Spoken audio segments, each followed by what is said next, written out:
MythCraft Legends, a convergence of cults. A MythCraft livestream with our Patreon legends. So we'll just go down the line and introduce everyone, starting up at the top with Blair. Oh, hello. I'm Blair, and I'm, as always, playing book, and my ears are not staying up properly. I thought we were doing the Halloween thing this time. Oops. Maybe the rest of us will do one next time, and we can just imagine that we're with you in spirit. Next up is Corey.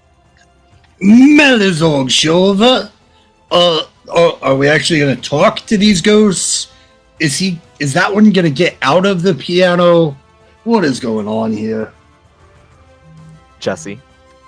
Hey, I'm Jesse, and I'm playing Alan. Can't wait to see what we get up to this time. Dan. I'm Quentin, and I'm gonna learn to build a phantom bridge. And our guest stars from MythCraft the podcast, Mal. Hello, I'm playing Aster. I watched my friend get eaten by a piano. And Roger. Hey, what's up, everybody? I'm playing Jasper Dullahan, and I'm getting pretty fed up about these ghosts. They're giving mighty mixed messages, I'll tell you that. And I'm your MythCrafter, Nathan. Last time on MythCraft Legends, you investigated the haunted mansion. You fought a toy doll. You fought a soup. You fought a pie. You coagulated the soup, or thickened it. And one of you was eaten by a piano. All of this, of course, due to a family of ghosts that invaded the mayor's manor. But Billiam, who seems to be the dad in the family structure that these ghosts seem to have going, has bellowed for the fighting to stop as Jasper Dullahan is in the middle of absorbing the soul of the dog 3, the ghost dog 3. So that's where we're picking up. You made me do this. Billiam has just yelled stop. What do you all do? I mean, once you pop the top, I really can't stop. What's going on here? Are we fighting or are we not? I think they might want to be our friends now.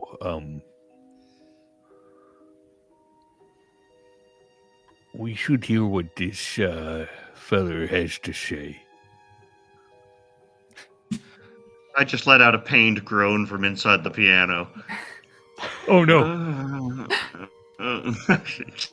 We will only stop if you would release our friend, please.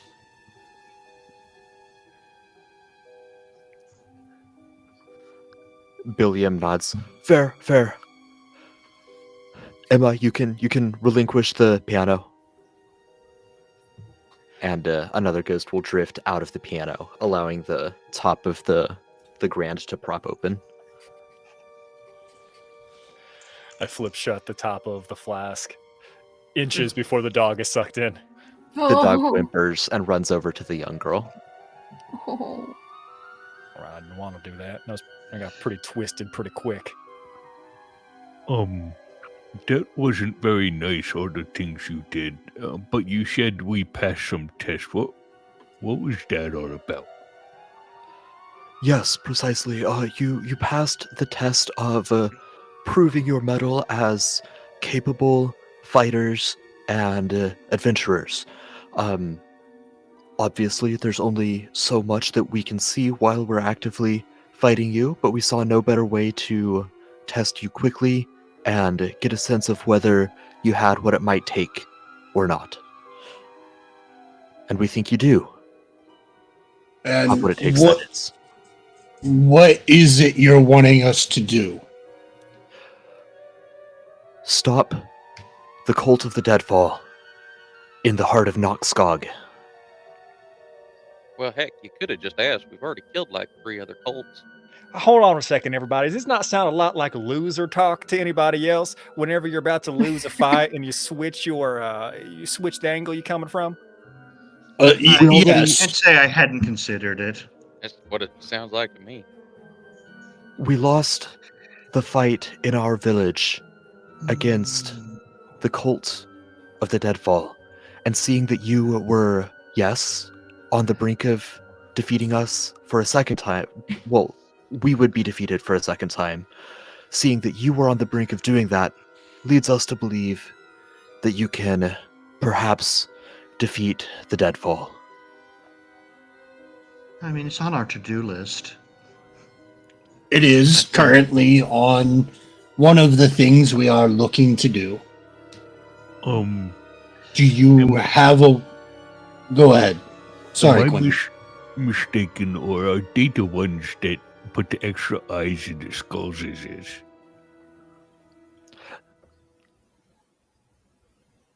I know nothing What? about eyes and skulls. Yeah, we found a Makes sense, place ghost. that a couple cultists were fighting over, and I think the Deadfalls were the original peoples. I don't remember. Yeah, if any of you do remember, that's completely valid. Otherwise, you can make history checks. Book could make a history check as well, even though Book wasn't present for the events. Melozog is going to open up his book where he's been recording all of the There you information on everything to try and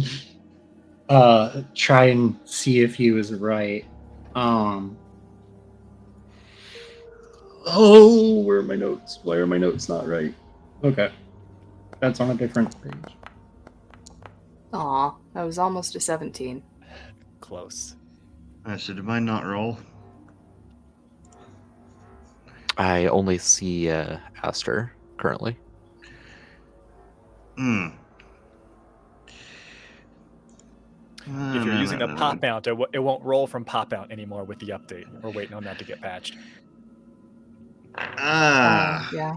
That. Oh, okay. Yeah. That's irksome. Yep. Ghosts are in the software. Oh no! Whoa!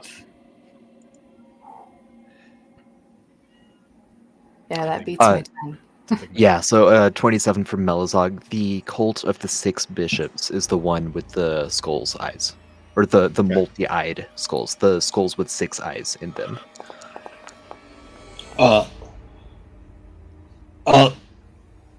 Quinn, that was the cult of the 6 bishops for that. Alan, you still have a couple of those skulls, don't you? I reckon I do. Yeah, show everyone. What are you talking about? Yeah, he'd take them out. I've got 3 of them currently left, so he'd just, pass them around. Now I'm gonna need those back. Those are rather frightening. No, I haven't seen anything like that from the Cult of the Deadfall. But Quentin would be right. The Cult of the Deadfall was the cult that was fighting the 6 bishops over the ruins. So they were both present at some point. Oh, so then that's Duke is from the Deadfall. Yes. Oh, maybe he knows some things and can give us some insight. I think that's very possible. We can't cut his other hand off to find out, though. No, I have much better ways at conversating than my brother. Okay. So I have a question. What brings you ghosts to be in this manor? A fascinating story. You see, for We'll take many a short years, version. Go heavy-handed on the pie and the soup, though. I'm pretty interested on how that came to be. Ignore him. I like stories. Tell away. I'm getting mixed signals here. I don't really know how to settle for a medium version. I mean, look who's talking. Touche. We are from the town of Everfey, a town that is in Noxcog. It survived in Noxcog and stayed safe there because of planar wards that kept most of the evil at bay. You see, imagine a Venn diagram. little sliver between the two spheres of influence, as it were, would be our town of Everfey. And one sphere, or one circle, would be the evil of Noxgog, the rot of Noxgog, all of the monsters and threats. And the other would be the Everwilds, the fantastical, nature unbound, emotion unrestrained, all of the Archfey. And these two opposing forces held Everfey in a sort of safe tension for many generations. Of course, the Everwilds are also themselves unstable and not particularly safe, but safer than Noxgog. So, we took it and we made it work.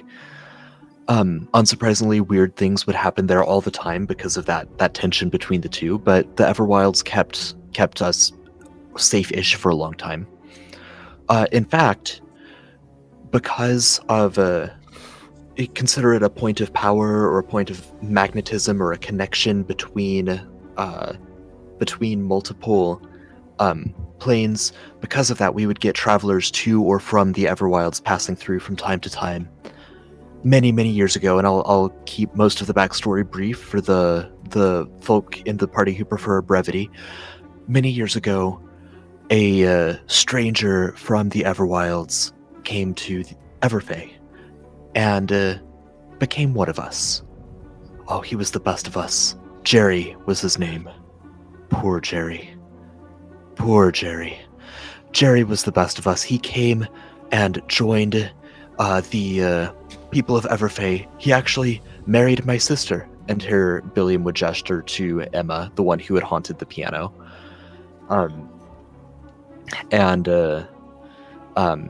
Emma would just nod and, look very forlorn.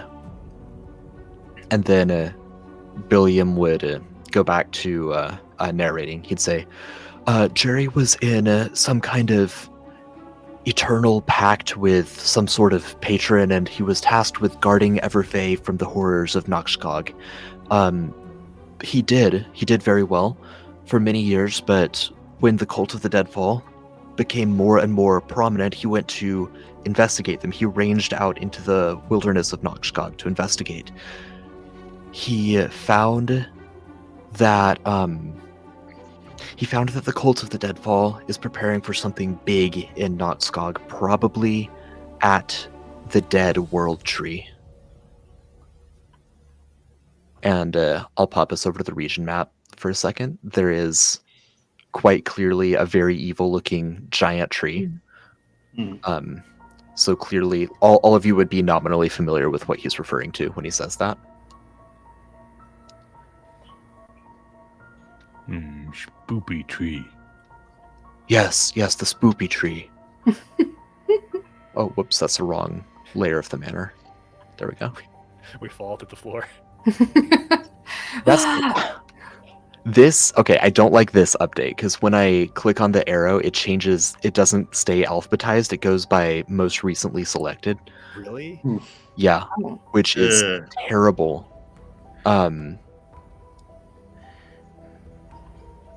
There we go. Okay. I'll have to see if I can override that somewhere on the back end.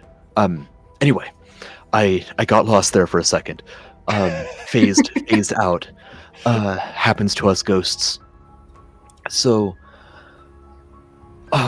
Jerry hurried back to warn us all that it seems that the Cult of the Deadfall is trying to resurrect their Dark Lord, Dracula. What? Oh no. Oh, that's pretty terrible. We definitely don't want a vampire around here. That'd be bad. But It would so, be actually, it would be okay for us ghosts because we no longer bleed. But yes, it would be bad for the rest of you who are still in the land of the living. Right. So Jerry, Quick question. yes. Since we've established book is from Batal, do I have any extra information here? You would definitely know the general beats of the events of Soliloquy of Annihilation. You would know of Dracula and his daughter. You would know of their castle. You would know that he took over most of Norspina, but then eventually was vanquished. So we're post soliloquy. Yes. Yeah. Yep. Right. He has been dead for. Let me think about timelines quickly. I want to say about 400 years. Give me a second to confirm that. That's more than 2. So true. Significantly.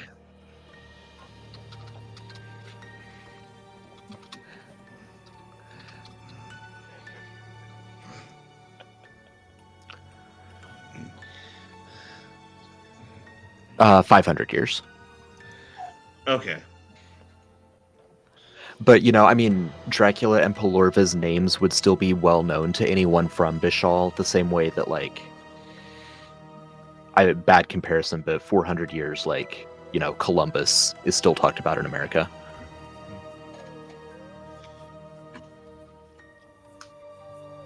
Right. Okay. All right. I think it's important to understand here, he's not talking about bringing back a vampire. He's talking about bringing back the vampire. Vampire. Dracula is... The legends have him as a world potentially ending threat. Well, Jerry believed that that's exactly what the Cult of the Deadfall wanted. They wanted someone to take over the world. They wanted their guy to take over the world.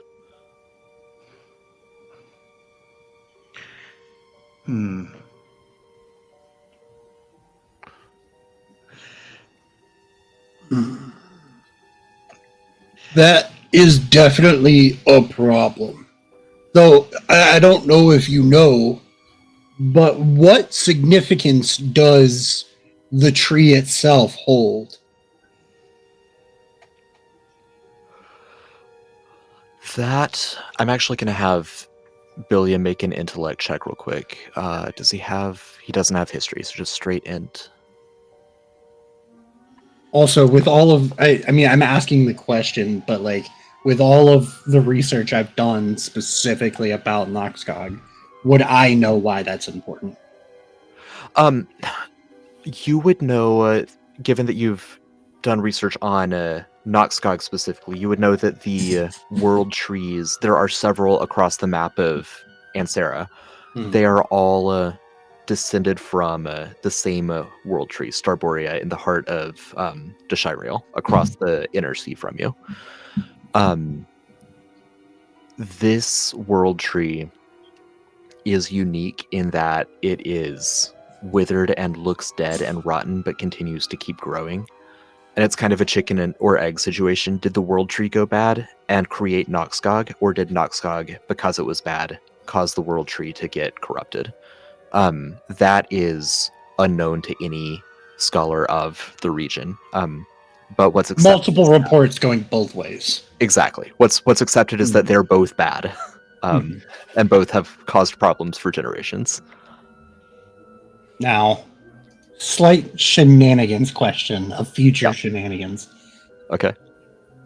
I mean, based on the map, it is massive, and based on some things, would that be able to be seen from a distance? That is some advanced math that I wasn't prepared for tonight. I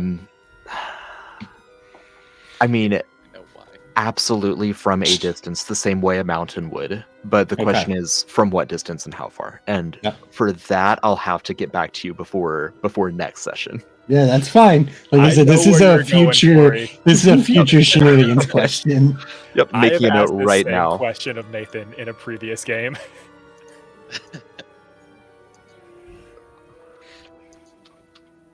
See, this is episode 16, a question from Melazog.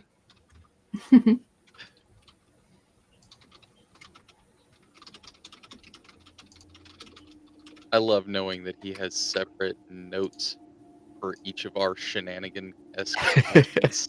With this group, I have to. Yeah, I'll let you know before next session how many miles away it can be seen from. Okay.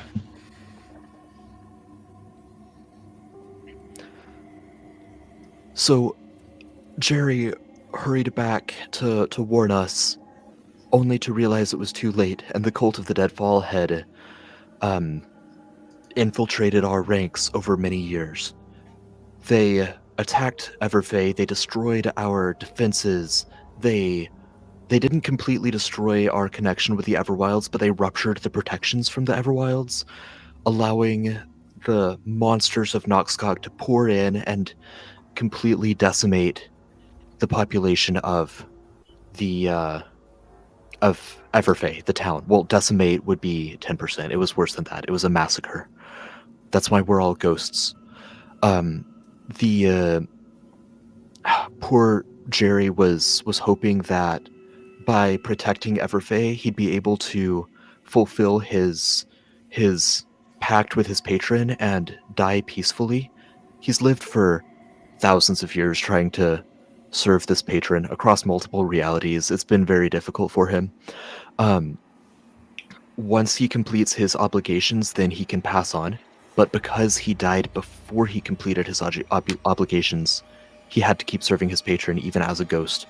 So he came to a town where there were rumors of brave heroes slaying cults. This, of course, would be Chasmclaw. And he sought out the home of these brave heroes. This, of course, would be the Apparition Inn, fitting name for ghosts. Yeah, it's a marvelous place. Great reviews, But he was eaten. Competition's good too. allegedly. Oh. Oh, we're gonna throw down. Oh, no. Yeah, I'm not responsible for who and or what is consumed in my establishment. It is just provided. I I don't even know what you're implying. although my Keep heart your aches ghost arm safely tucked in my bag. for my brother-in-law, Jerry, and I wish to see justice in his name. We do have bigger problems at hand, namely the vampire. So Right. I seek not to cast aspersions, but to gather aid. But why here? Not here as in Chasmclaw. Here is in the mayor's basement. Oh, well, that would be because of the cold light candelabras. The mayor happened to have one, and the town of Everfey happened to have one. They form portals between one another, which can be traveled twice per day. And the Is that Do twice you per day per person? well, per group, period? because of the runes around them, that expands how many people can use it. So twice per day per unit of people traveled. Yeah, I know. I think we've found this thing, and I think we've used it more than twice. And then we packed it up, and now it's ours.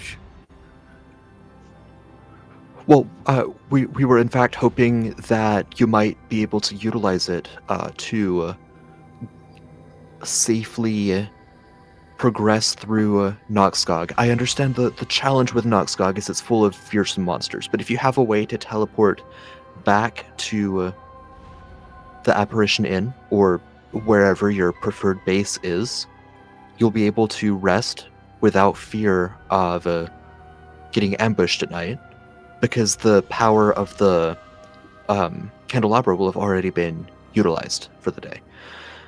So while it's recharging, you can all recharge and then proceed on your way safely. Well, not safely once you're in the forest, but you can at least rest safely, right?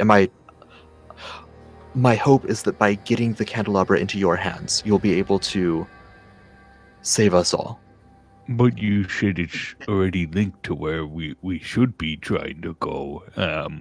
But we found the doors in nothing we tried. I mean, I think we were there for over an hour and just trying this and that. And we had a bag full of stuff. It looks really spoopy, and we put it all to the door and nothing opened it. But also now we have ghosts that can possibly go through the door and throw the latch from the other side. That is very smart. We tried that. Otherwise, the door would have been open. We were able to float through the door, but we weren't able to manipulate the locks themselves. What if you possessed the locks? All right, yeah, that's good thinking. See, we tried that too, but because the locks require fresh blood to operate, as a ghost, that's something we don't possess. Oh. And what is the secret to opening that door? Well, it needs fresh blood, but it needs it from the other side of the door. Oh man, we were pretty close. So we can't use it at all. We're gonna have to travel through. All right. Well, right, but as soon as you get to Everfey and get down into the sub-basement of the mayor's manor of Everfey, then you'll be able to unlock the door from that side, and then you'll be able to take the other candelabra and freely teleport back to wherever you leave this first candelabra. I recognize that it's not completely it's not completely easy what I'm suggesting. It makes a decent waypoint. Right. I mean, I see that you have a Luigi's lantern with you. Yes. I've heard of this great adventurer Luigi. Often when he would go on adventures, once he reached this mystical flag, he'd be able to restart his life at the flag and continue halfway from where halfway toward the end of where he was trying to go. What I'm Yes, a waypoint. Yes, I'm offering you a waypoint if you can get there. All right. Or if we This could, is hurting my head. or if we can, perhaps we can also find a way to cheat the system. I have some thoughts. I'll have to think about them more. Very good. Now, Furthermore, if you're all able to access the Everwilds, you could use that to get to Everfey as well. I personally cannot. Nor can I. If we could, is it something we would know that we could do? Hold on, that's a good question. So I know that people can get into and out of the Everwilds from Everfey. This does mean that some of the evil of Noxgog is probably seeping into parts of the Everwilds, which is bad for the Everwilds, but good for you, because it's easy to find out where are all the really bad things going on. Let's go there. That would make it easier to go through, yes. Okay, I think you lost me with all this waypointy stuff. So can we discuss like timelines? Because we've got some important business to take care of pretty soon here. When would we have to deal with this? Do you have any inkling when they're trying to bring Dracula back?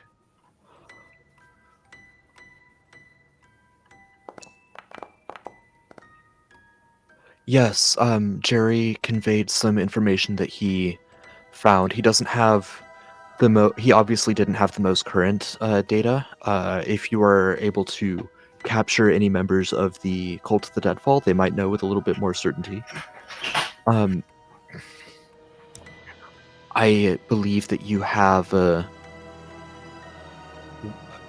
you probably have weeks, not months. Weeks we can work with. We can work with weeks. Also, you said Duke used to be a former member? We are going to go talk to him once we're done here. He might have better information. Yes. That does give us some time to finish what we were dealing with the werewolves, and then we could focus on this. Werewolves, you say? Yes. I know that a great many of them live in the Everwilds. Obviously, they didn't originate there.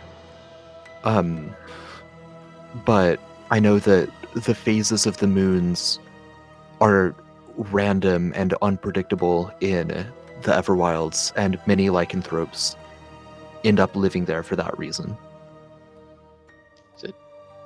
Is it Sure. pretty comfy there? They seem to think so from my conversations that I've had with lycanthropes passing through Everfey. I've only been to the Everwilds a short distance from Everfey, so I haven't stayed there. Might have to set up a second home there.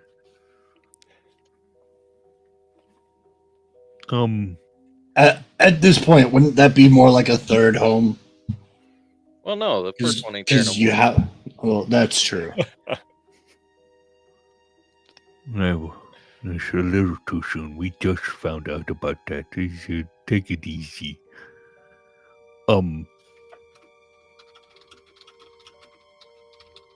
So, theoretically, I'm not saying, I mean, I think it's already been said. I have a friend who ate a ghost and got some powers. So, if we need some more assistance, would you be willing to lend us some of your power? Maybe like a finger or a hand? You have a friend who ate a ghost? Yes. What was this ghost's name? Was it here in Chasmclaw? Quentin's looking around at the others, starting to scratch his head. We are not completely sure on the name of the ghost. We are not at liberty to say. I mean, there's so many moving pieces. It's hard to keep track of all shenanigans. The ghost did not give us their name before our friend ate them, so I cannot tell you that. The person who ate the ghost was your I friend. wasn't there. Well, they are an individual that we have a form of relationship. Yeah, some if I sort of contractual employee relationship. I was going to say, I believe it's my friend here's employee. Yeah, it's true. We're going to talk about it in our next performance review. Poor Jerry. Allegedly. Poor Jerry. You see, in my bar, ghosts don't get eaten. I like that. Just saying. Let me tell you about This the is good. experience I had, though. There was this unicorn, and he was missing his spleen, and he needed me to go on a big, wide adventure, and I couldn't figure it out, and it really hurt my head, and then I was, like, all sweaty and stuff, and I don't know, the food was good. I liked the Quentin, food. that sounds like drugs. That doesn't sound like anything else. What? I think you're reading too much into it. But to answer your question, no, I would rather not. I would rather you don't eat me or any of my friends. Wait, Oh. that was. I did not realize that was the question. Oh, just in case we needed the power, I was just inquiring. Also, perhaps you shouldn't possess food if you do not desire to be eaten. Ooh, I wonder if someone ate possessed food, if we would then possess them. Well, we know that I sure would didn't love to happen. try. Didn't my friend here, Alan here, eat some of that pie? Oh, I did. After we were done possessing it, I believe. No? No, you were still fighting him. That's why Yeah, everything I feels just a tried little it. bit more gray.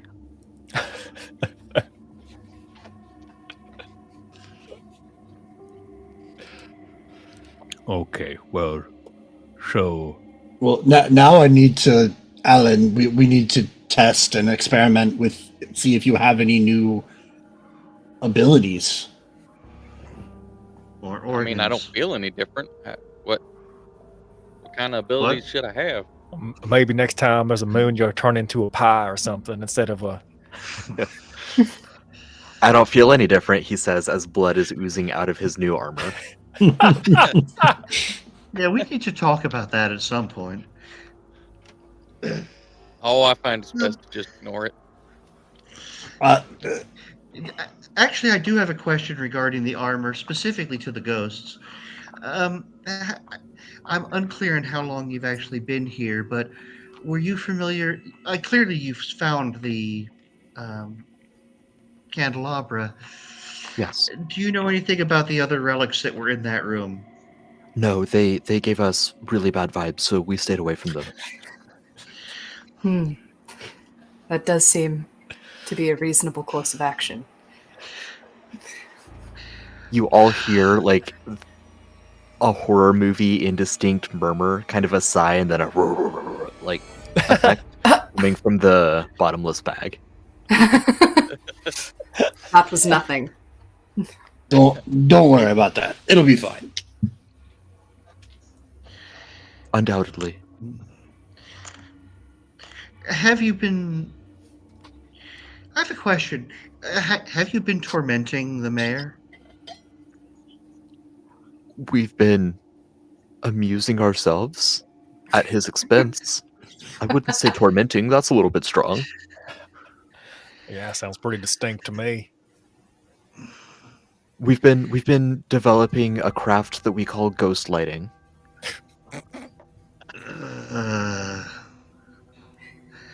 So Well, have you been moving the pins around on his little board? No, those seemed actually important, so we left those alone. I feel that the danger the mayor was in might have been exaggerated.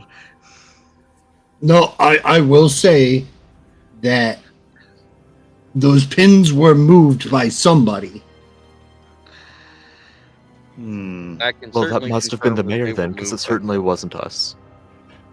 Or another, an employee perhaps, who may be secretly working for a cult. I don't know. Sounds like you might need to check your employees. I still certainly don't it's think you're cat. implying it's one of mine. We're at the mayor's house. Is one of the mayor's employees dumb shit? Sorry. I mean, we are currently under the employ of the mayor. that does That would present imply we're getting conundrum. paid. I Well, did we're supposed get to- us payment. We're supposed to deal with you, Ghostis. So we're happy to help you because that seems very important. But we also can't let you stay here. So what can we do? How can we meet in the middles? I mean, I have this bag here. You all are more than welcome to travel with us until we get back to Everfey, and then we can release you there. Wait, you're suggesting that you're here working for the mayor to exercise the place of us? Well, Yes. investigate and then remove any. Paranormal activity. Yes. Yes. Right. So this would be hilarious. Go back to the mayor and tell him that you did, and we'll be quiet for 3 days. Oh God, would Melazard be okay with that? I'm game. I'm okay with that. I Yeah. have to admit, this does sound fun. But we have to think if we, as the Bridge Brigade, say we did something, and it comes back that we didn't, that looks bad on our record. Then we can come back can and do it again. No, We can that's say we just wrong. quelled the we need problem. to see this through properly. If you But choose the right who's- verbiage, it could imply something it doesn't actually mean. It's also the mayor's word against yours. Because when other people come to see, everything will be in its exact same place. Oh no. When you say you need to be quiet, you need to be quiet. Also, can you leave the house? Yes. Why don't we we're just bound. leave the- Well, because it's so fun to mess with this poor man. We don't have many joys in life. We can't really, like, we're dead, right? You, We don't you have know, you know what's more fun than terrorizing a single individual? Go on. Go to a place where there are multiple individuals that may never come back again and just terrorize them indefinitely. Are you suggesting a haunted hotel? I am suggesting they join me in the Apparition Inn, and we can make it even more of its name. I mean, it's Or pretty funny. It'd be they great could on a go pamphlet. with this and terrorize the cult of the moons. What, right? Sopping them up before we take them out. Well, I believe we're going with our normal tactics of shock and awe and obliviation when we go. I'm a little hesitant to take my sister, wife, daughter, and dog to the inn where my brother-in-law was eaten. Your what? Did you say your sister is your wife? My sister, comma, wife, Okay. comma, daughter, comma, and dog. Four I separate also- entities plus myself. I misunderstood. I also heard sister hyphen wife. I was going to say, my apologies. I did not know you were also married to Jerry. Poor Jerry. I know another place that ghosts haven't been eaten at yet. Yet? Look up that book.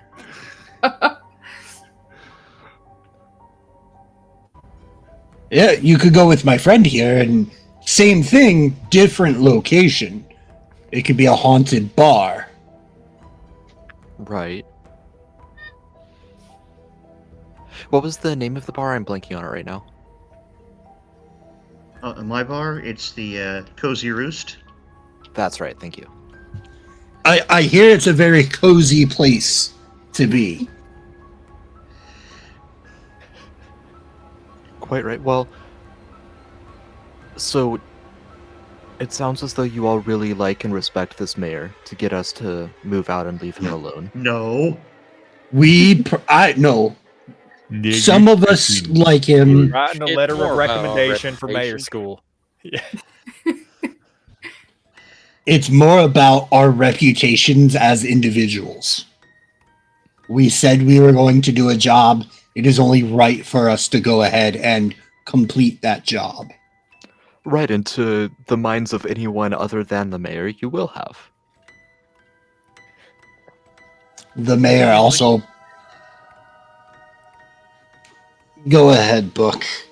I am against leaving them here. I'm just making my thoughts known. I am also against leaving them here, but if the issue is we made the problem go away,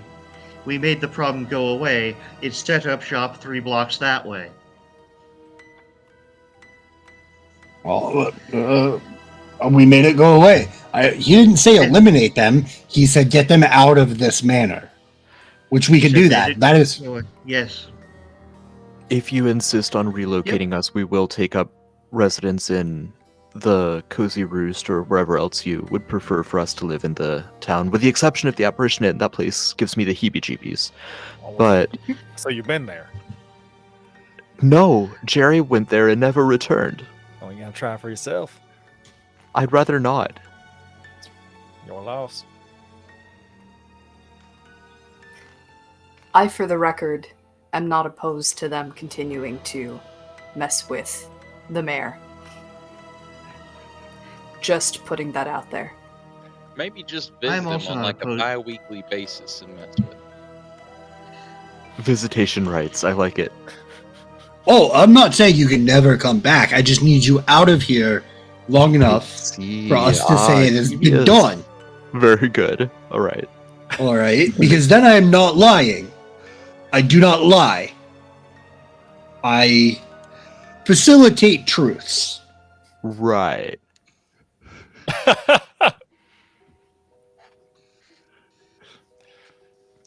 So, if you all will join us outside.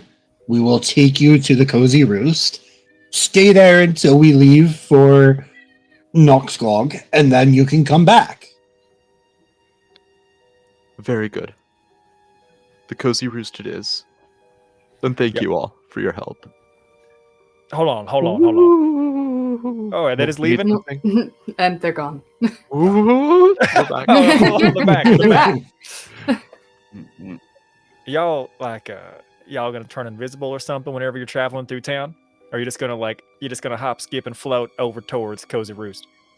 It's because of my lantern that Quentin holds up the Luigi lantern. This is why we could see them.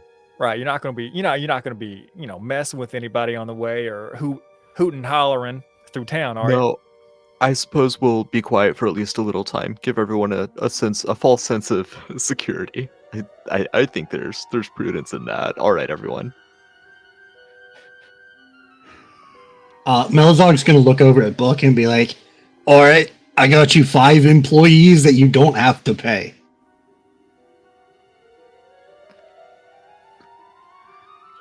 I mean, I'm not putting them to work. They could just hide out there. It's fun. They can also work. Like if they want to help out. At least 2 of them are children. And 3 adults, 1 child, 1 dog. Dogs are good workers too. Oh, I got 3. And the child, Annette, would step back into the periphery of the Luigi lantern and go, "Now you see me. Now you don't. Now you see. Now you don't." For a Monty Python length of time. It becomes unfunny and then becomes funny again. And then eventually floats away.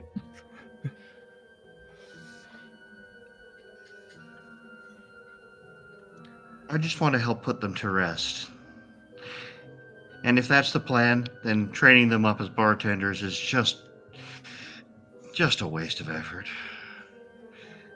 But I appreciate the thought. there are more jobs than just bartending, though. Can you imagine how nice it would be for all the dirt and grime and all of that to just get possessed and walk itself out your door? Is that how that works? Have you seen the Apparition Inn? The dogs do it all the time.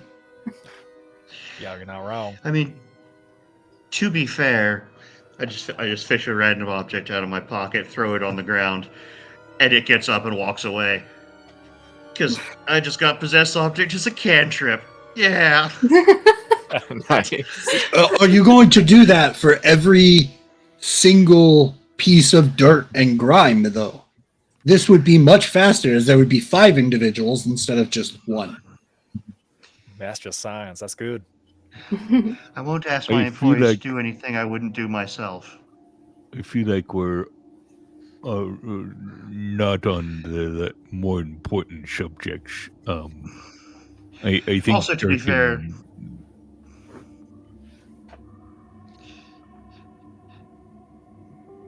And to be fair, the roost is, cleaner than the Apparition Inn, so it's not as much of an issue. I'm just going to point this out. You're throwing a lot of flack over my direction. I'm just saying, if you had a problem or a bad experience at the Apparition Inn at some previous point in time, I'd be more than happy to give you a coupon of some kind. What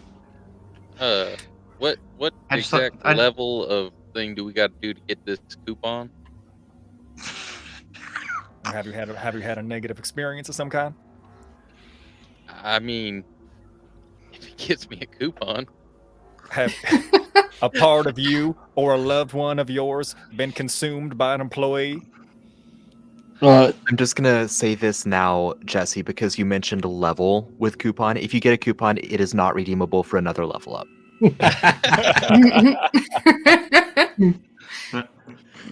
That hey, would look, be some fantastic things are just as good as a level.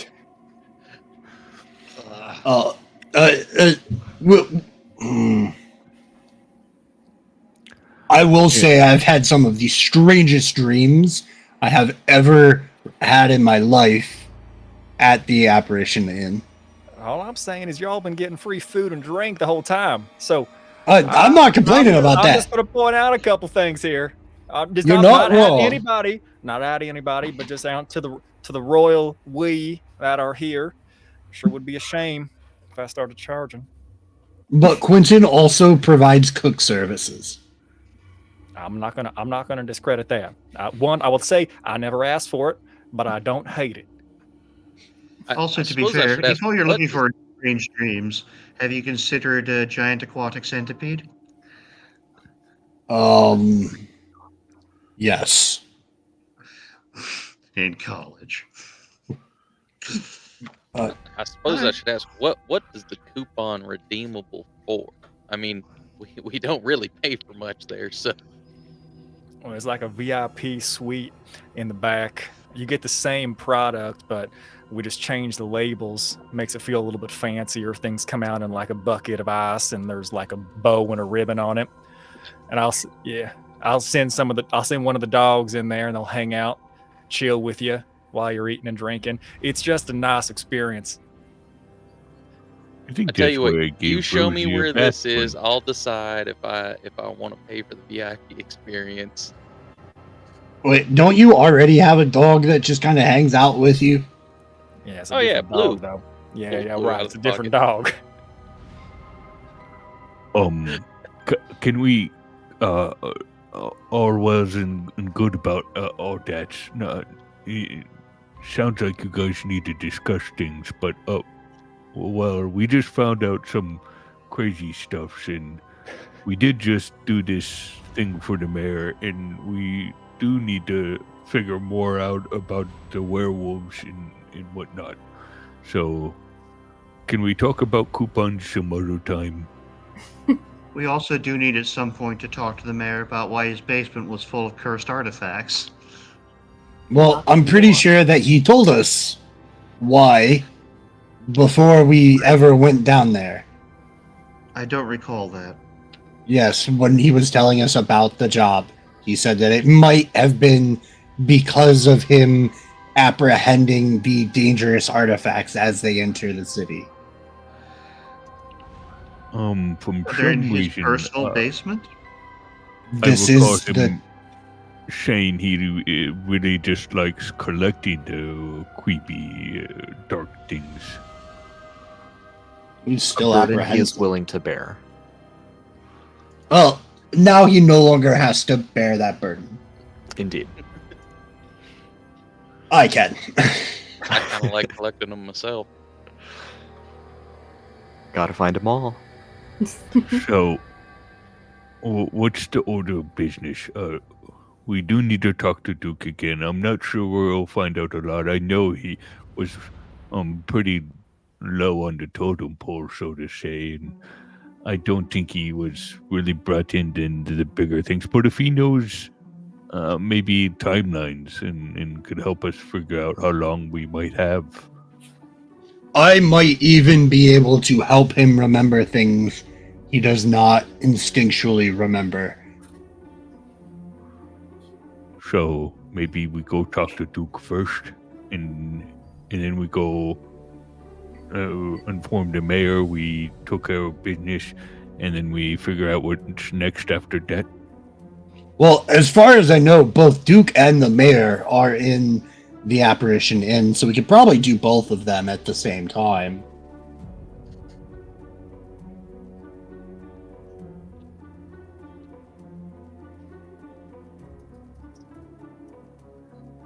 Just Is book still in the piano, by the way? Yep. Absolutely. Quinn's gonna come over and Oh help my Book gosh. out of the piano.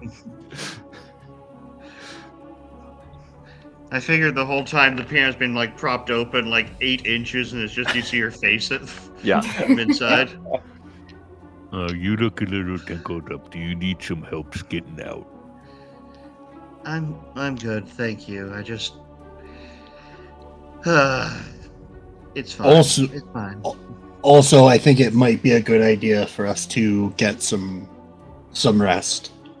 Some of us are kind of beat up. Okay. I'm gonna go use his kitchen, and you guys make yourselves at home, and we'll see Duke in the morning, and then we'll go look at the mayor after that. I forgot. We're sleeping in his bed tonight. All of us. That's right. And there was only one bed. And Quentin's just gonna go make further of a mess in the kitchen. Something Yeah. already started. It's a wreck in there, Yeah. and he's gonna get at making some other stuff. I love this.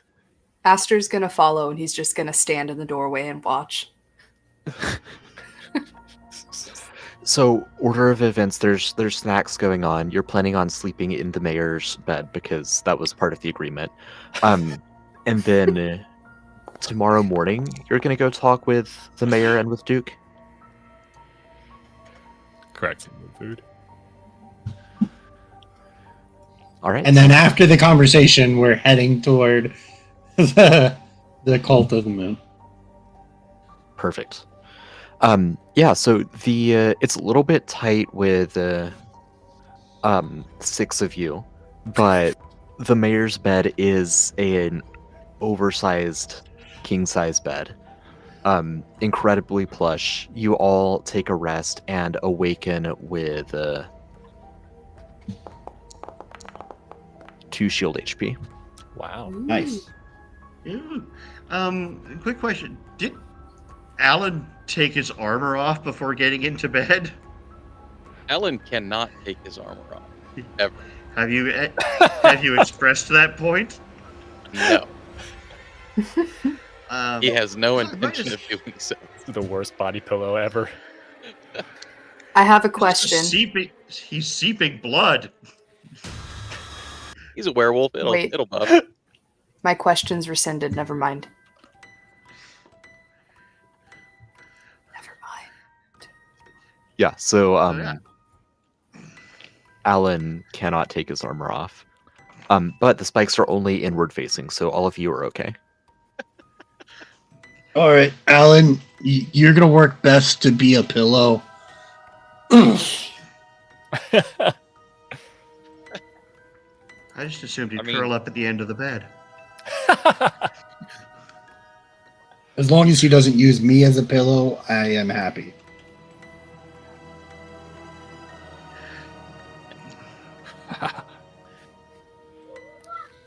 It was. That's still pretty comfy, I think. This is great. We all surprisingly fit. Is there like a canopy or Oh, yeah. something? Okay, I Silken. want to sleep hanging upside down from the edge of the canopy. Nice. I was also thinking that, or like in a closet or something. Yeah. For sure, yeah.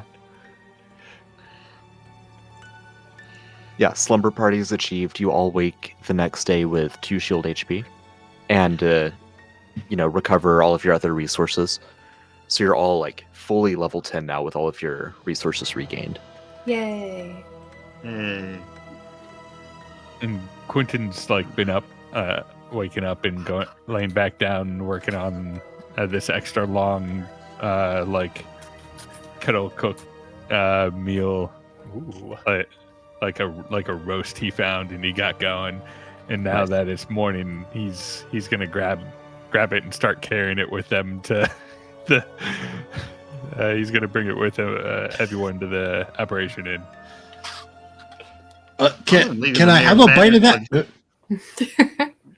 Ow! You don't have to hit me with the spoon. Just say no. Oh, once we are all sitting down with Duke for our conversation, we'll enjoy breakfast, meat fish together. I'll catch up. I'm gonna use his bath while I'm here. Okay, that sounds like a good idea. I love that. Actually, perhaps other people might want to bathe. Or just some of you are leaking fluids as we speak. I don't want to do that, but while we're still at the mayor's, I want to replace the model of the Sylvan Moon with one of the skulls with 6 eyes, and I'll keep the moon. Okay, yeah. Yeah, but should we all get in the bath? No, I mean, not all at the same time. Well, I think that depends on how big the bathtub is. He's got a big bed. He's probably got a big bath. It's like a swimming It's a small pool. swimming pool. Yeah. Right. So we're gonna be like super fresh, with a whole meal being brought to the apparition in. I'm not sure you should bathe with the armor on. You'll get a rash. You're going to rust. Right. And it's got to chafe, right? I mean, isn't Armoron a shampoo company? That sounds like a shampoo company. If it's not, No, it's it is Armor a. I know Arm and Hammer. Arm and Hammer, right? Under Armour, Which Armor implies all the plays. existence of A lot of over plays. armor. right?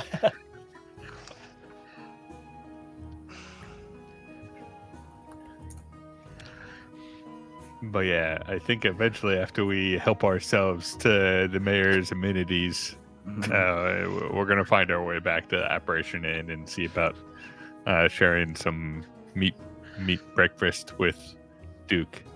Perfect. We're walking Everybody's the wearing his door. robes. Yeah, we're all having like the best time. The follow up of our conversation. I don't know. Every little taste I get of this just gets me thinking more and more about mayor school and the life I have ahead of me. Yes, well, mayor school, it's difficult, but if you make it through, yes, it does come with a nice lifestyle perk. He's like massaging his back. Augment clearly has not had a good night's rest at the Apparition Inn. He's got bags under his eyes.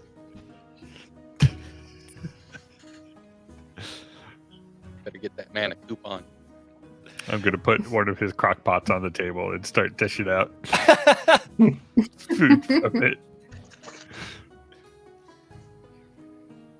Alright. So I recognize that dish. the ghosts have been removed from your premises. Wonderful news, thank you. I might have to catch some winks before lunch. Now you Don't worry, we took care of all of your haunty, creepy stuff too. You're welcome. Oh, the stuff in Want to the change? basement? yes, Yes. Why? because it was drawing the ghosts. Oh. The ghosts were, well, I suppose it's better in your hands than theirs, but isn't it? It just seems like it would be safest in the basement where nobody can access it. Until I more don't- ghosts come through that candelabra We to have repopulate. a different, Also, I can just. better basement. Also, I've been trying to. I can destroy them. I'm sorry, you can destroy them. They have magic items. Like you can unmagic them. Well, why would we do that when they could perhaps be valuable? Because they're cursed. Yes, so we give them to people we don't like. You realize Then that why- you're saying is very evil. It's Clank, clank, clank. Oh, the armor walking by. Clank, clank, clank with the armor. it's not that evil. It's a simple. It even looks like a friendly gesture. Like here's a present. It will have terrible consequences later, but for now, it looks like I'm being friendly with someone. The terrible Yeah, doing consequences something are that what looks makes it evil. Just And making before it look like it's friendly makes it worse. Like, here's little child, have some candy, and then the candy's full of poison and razor blades. Oh, that's dreadful. I would never do that to a child. No, I'd do this to political opponents. You basic mayor school. Before the mayor could get into his dish of food, Quentin's gonna take it back, dump it back in, and only put a sliver of what was there on it. Me deceitful people only get little bits. You've got to be the better in the world. You can't be thinking like this. He's bad.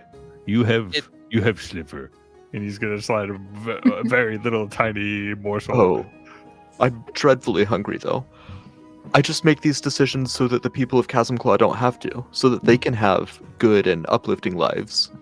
Listen, it's all, well and good to get rid of the people you don't like, but it's way less Right. evil to just kill them up front and personal instead of, give them something they don't, some But terrible that's illegal. consequence they'll deal with later. I'm- Hey, cursing I people. imagine in With most- Mayor. He's got that big brain. I imagine in most There's- places giving people cursed artifacts is illegal. There's no laws against gift giving. That would be cruel. I'm confused. I'm taking back the bit sliver he did get. Taking the plate.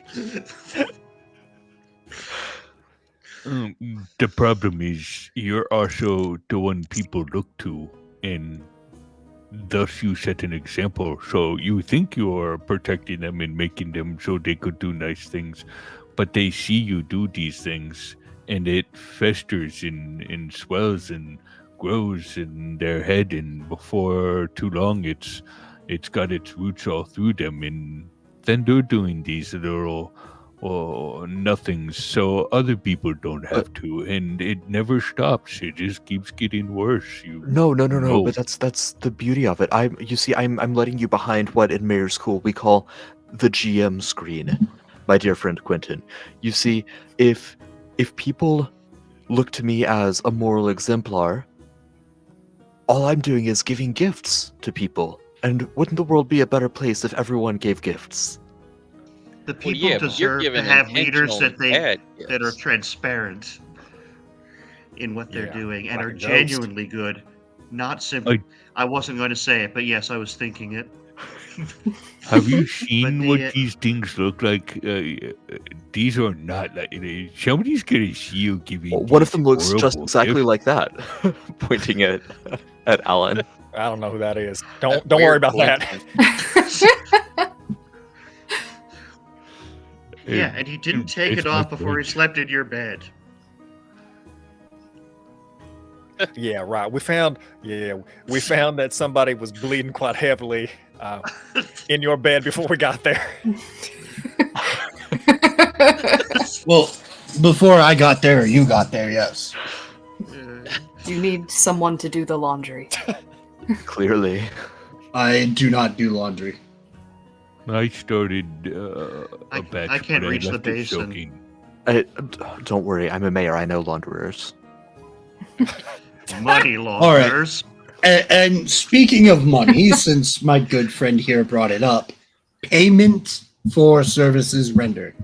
Yes, of course.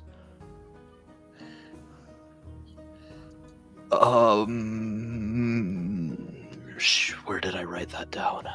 Oh, come on It now, was, Mayor. I'm sure they covered that 500 in Mayor silver School. apiece.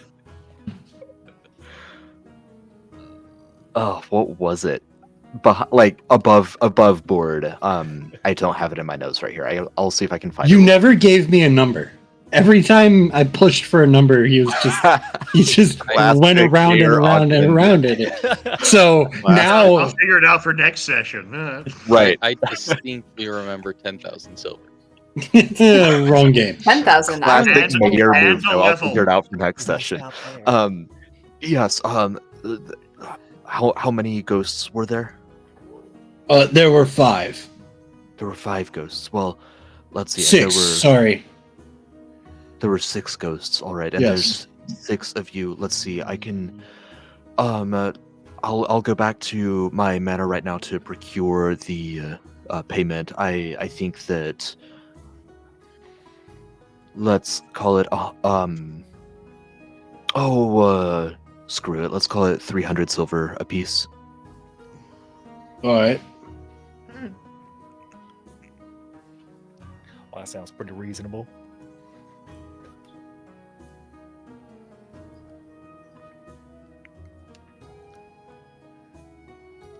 Well, we will be here for a little while yet. Hopefully, you can bring the funds back very quickly, because this will be the last time we will do work. If you don't, this will be the last time we do work without payment up front. Oh, I understand completely. Or including Quentin's consultation on rebuilding the bridge and helping with the structures of the town.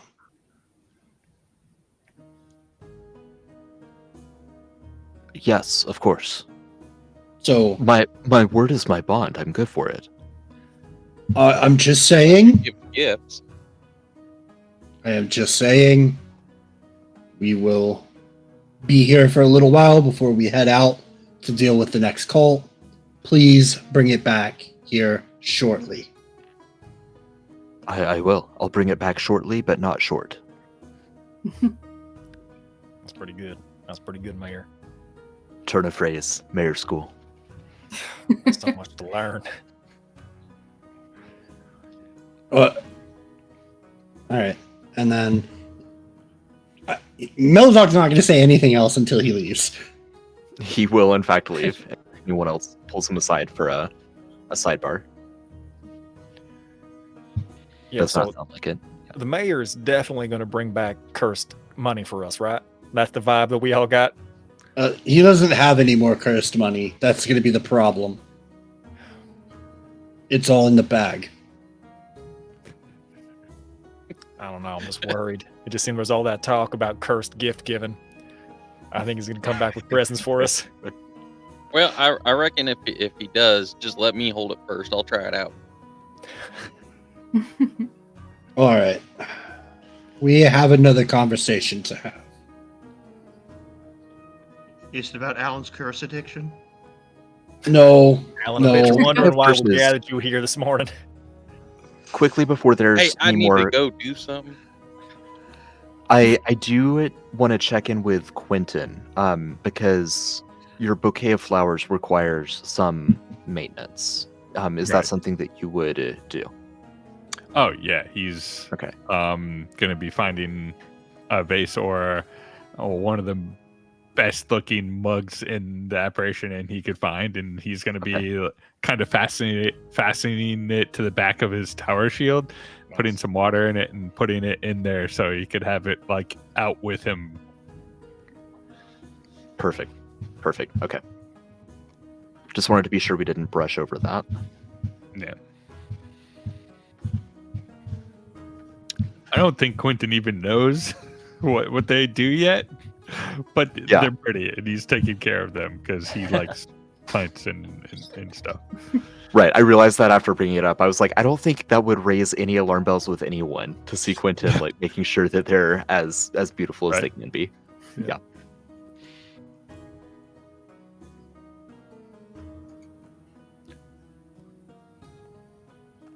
All right. Just wanted to be sure that was touched on. What were you saying, Jesse? Oh no, because they were talking about an intervention. I was gonna, just I gotta go. There's a thing I had to do. It's over there. Yeah, why don't you have a seat? I don't want to. But yeah, Quentin's gonna go see if he could find where Duke's gotten off to. Yeah, And yeah, for Melzar sure. will join him. I mean, unless anyone says otherwise, I would assume the whole party is interested in speaking with Duke. Yeah, I think the Quentin's gonna go like touch base, see how things are going with giving other people like roofs, because so many people are out of places to stay right now. He had him in Doily setting up little places for people to crash. Yeah, So that's right. He's gonna go touch base with Duke on that, and then bring him back for breakfast and the meeting with everybody. Right. Yeah. So you would see that Duke and Doily working together turned David Pumpkins's steamster shop, which had been turned into an art gallery, Yeah, it's like an art exchange gallery. Right. Now it's a bit of like an overnight home, just because there's, a lack of roofs in the city, as you said, after the great goat stampede of 25. So you're able to bring him back. You'd be happy to see that the art exchange gave somewhere between 20 and 30 people a place to stay for the night. Wow. Yeah, Quentin's gonna come back with Duke, teary eyed. He's so proud.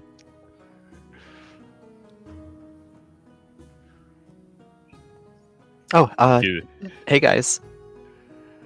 he's gonna like dish up the biggest bowl and slide it over to Duke. Oh, this We is have plenty delicious. since we denied the mayor some. All right, Duke. So we've gotten some concerning information on the cult of the Deadfall. Okay. And we need to know if you have any information on the information that we have. Okay.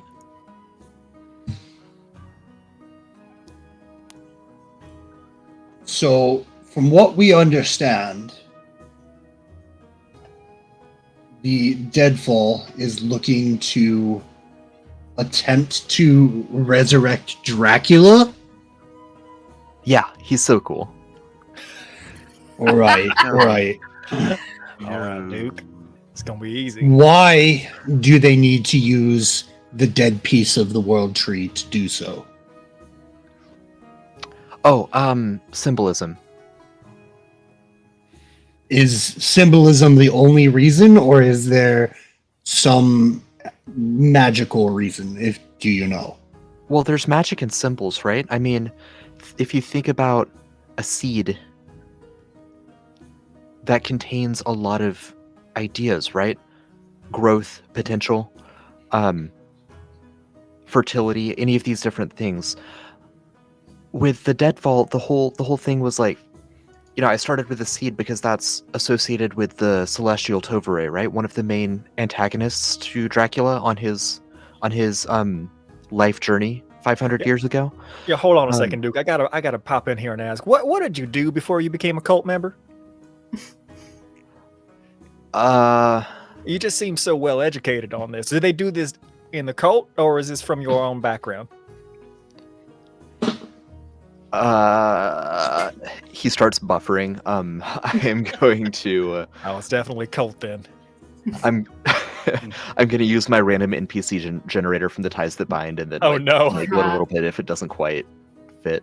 I am still thinking about a seed. Let's see. He was a gardener.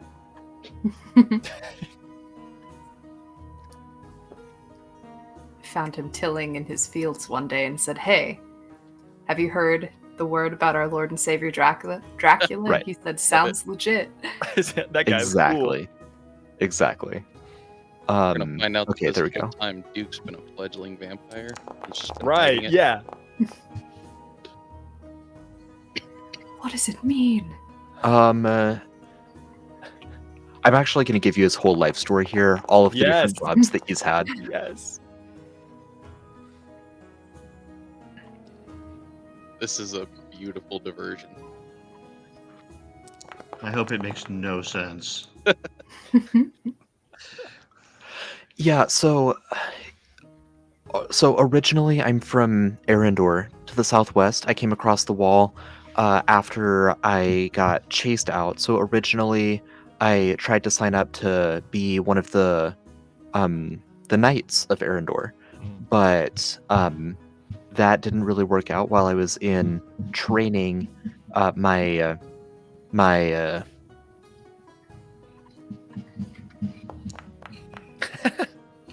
sister fell ill, and Rehearsed any of you? Who's he taking clues from? It feels like a Mad Libs.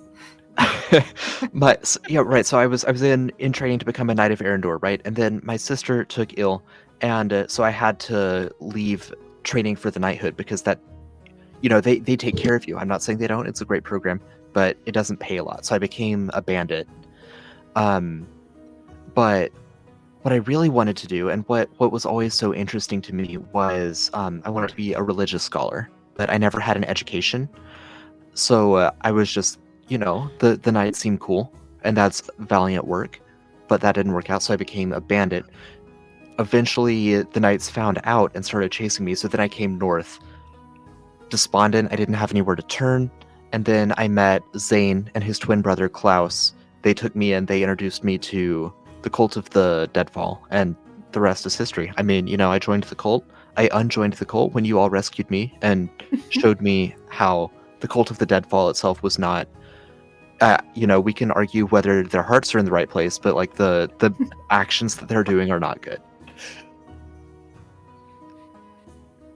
All right, yeah, sorry, y'all. I just had to know. You were so educated on this topic. I'm impressed. What can you tell me about this Klaus individual? Well, he's Zane's twin brother. He and so Klaus and Zane and Caroline, they all seem to be the ones running the show. And well, I mean, obviously not Zane anymore, right? Because we took care of that. But Klaus is going to be mad about that.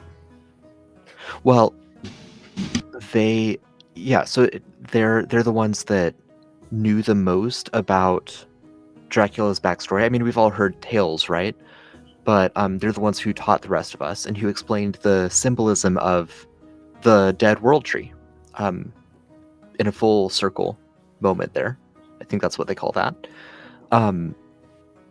So the symbol, right? Tovare and Dracula fought one another. And long story, I'll try to be brief, right? Because we're people of action.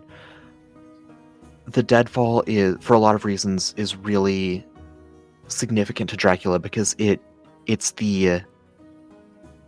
symbolizes the death of trees. It's the antithesis of the seed. If the seed causes trees to grow, the deadfall is what they turn into when they die.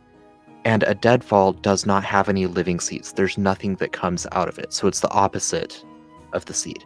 And so that's why Dracula started the cult of the Deadfall. It's to show the opposite, the undoing of Tovare.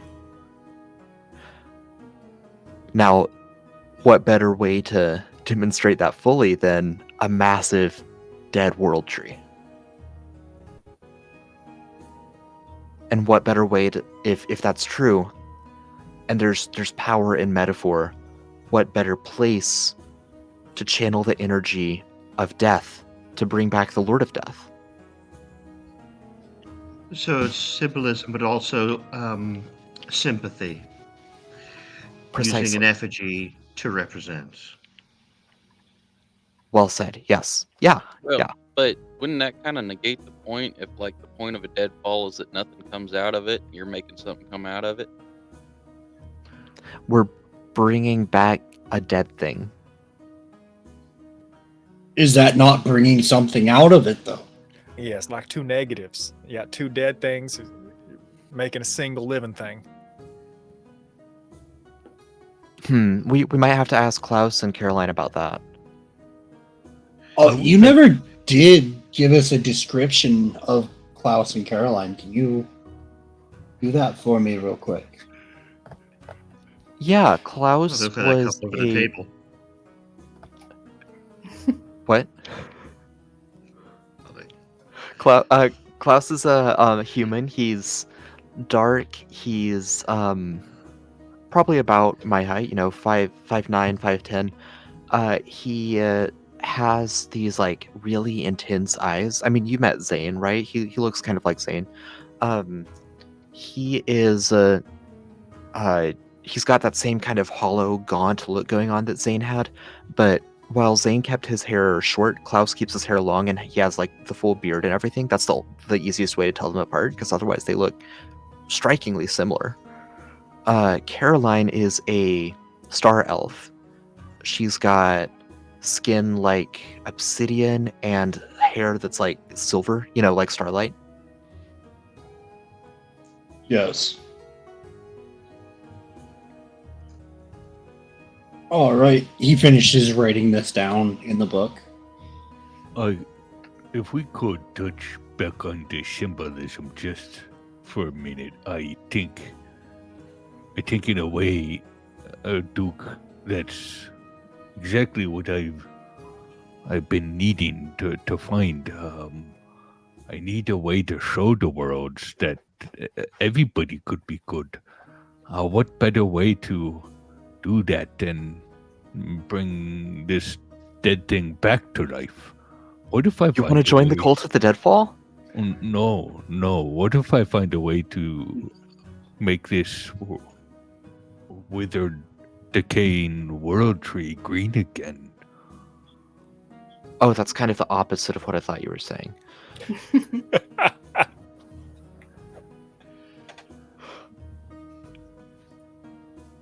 That would really be something.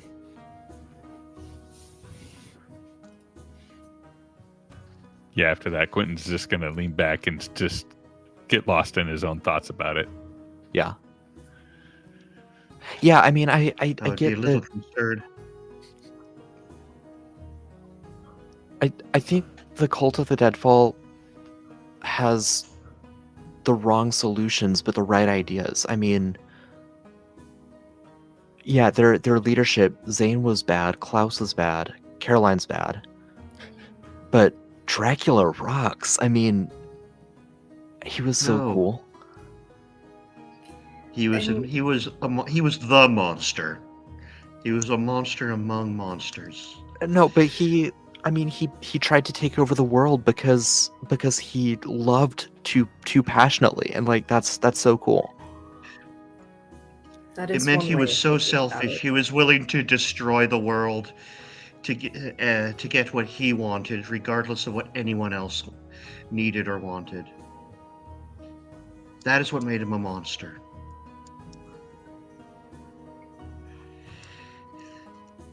Love Regardless can on be a ennobling. He just sounds passionate to me. Right, but you still got to be mindful of others. Remember, Duke, you can't forget the rest of the world.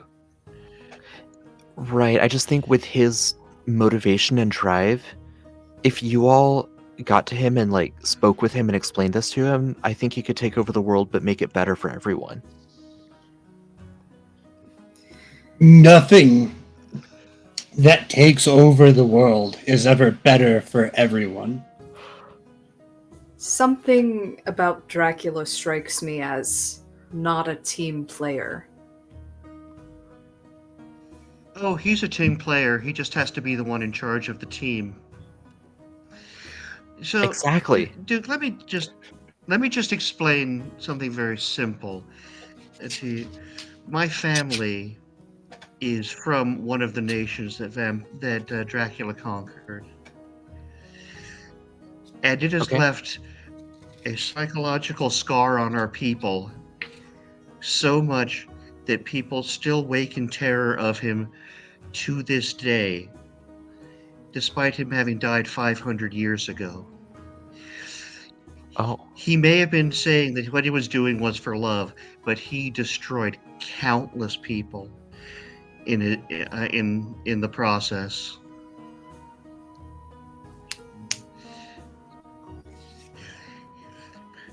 Like, love can be ennobling, but it can also be incredibly selfish.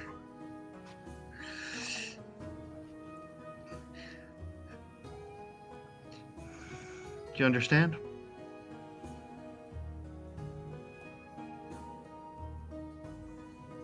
He looks like he's buffering again. Like it's doing something. It's just not quite fully there.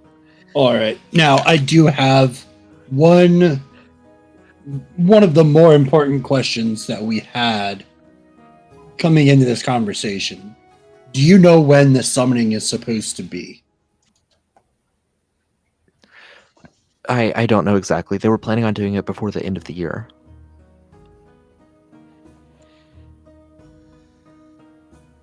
Do you know how many people are roughly in the deadfall at the moment?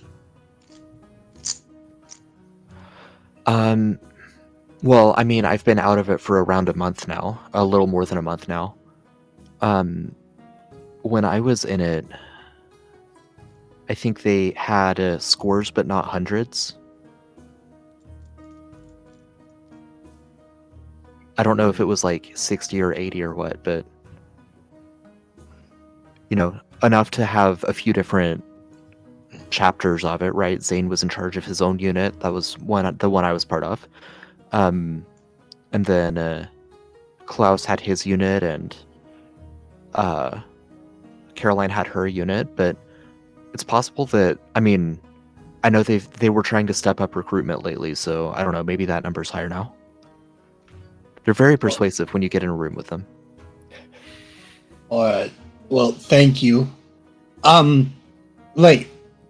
Obviously, I as a person don't necessarily know if we've ever asked. How long is it till the end of the year? Sure, it's like early to mid fall right now. I realized thinking about like this plot line, I don't think we'd ever put an exact date on it. Let me pull up my Ansara calendar real quick.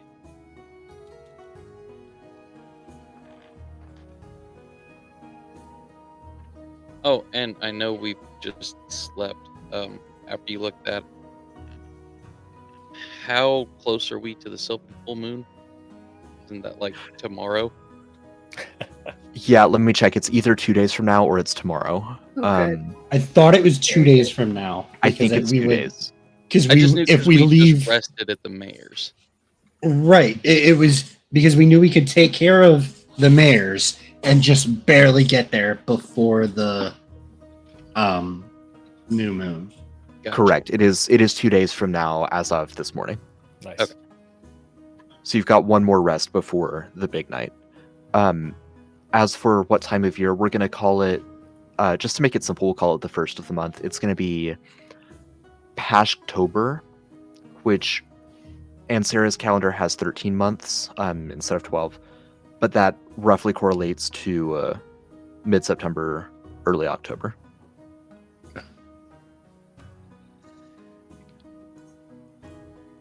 So you've got all of Pashtober, and then you've got 3 more months on Ansara's calendar.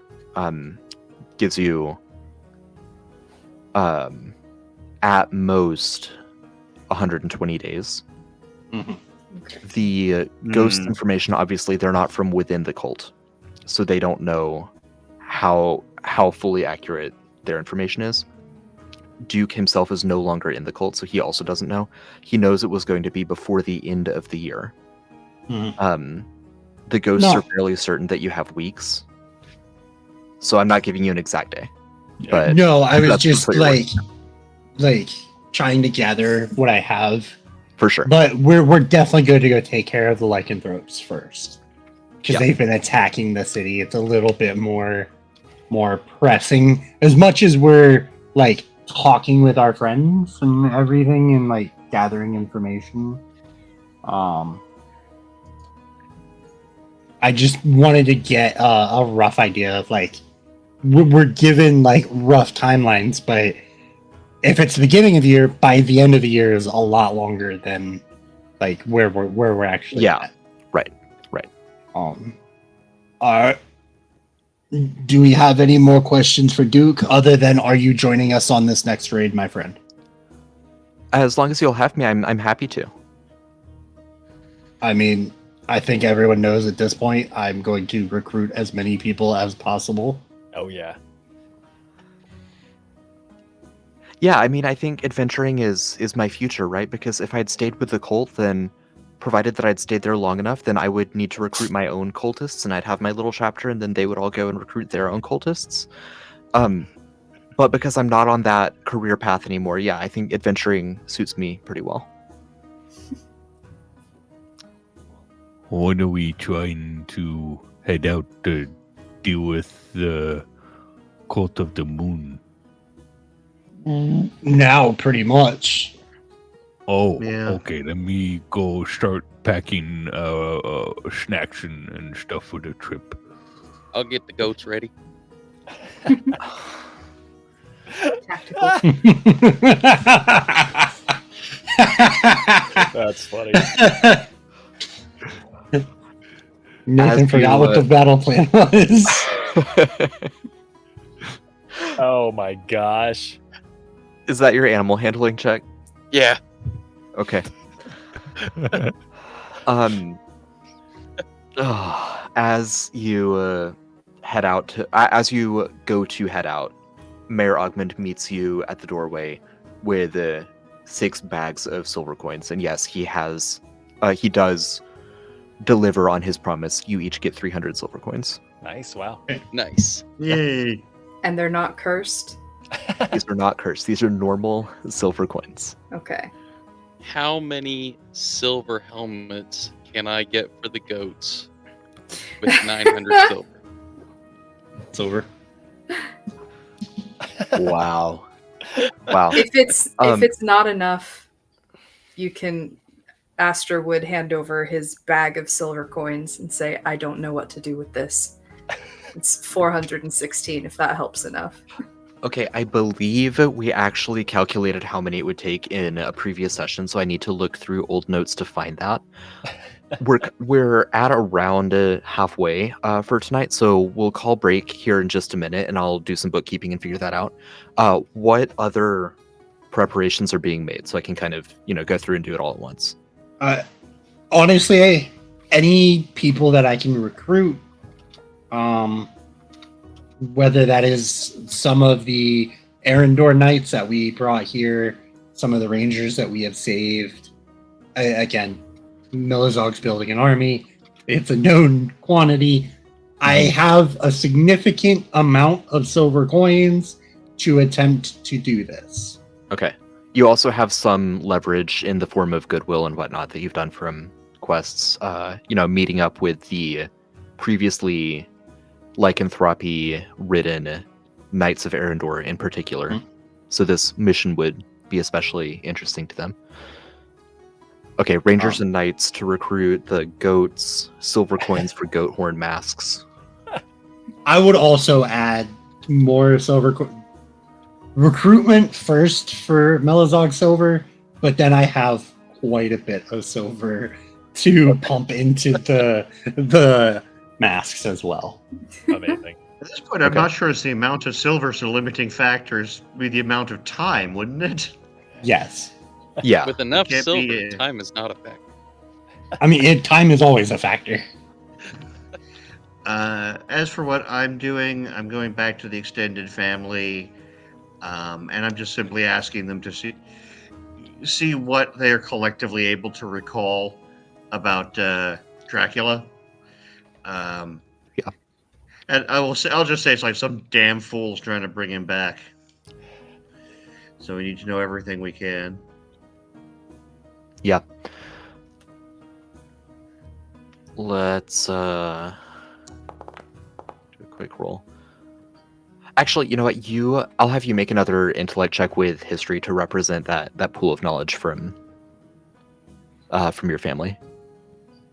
Oh, all right. Here we go.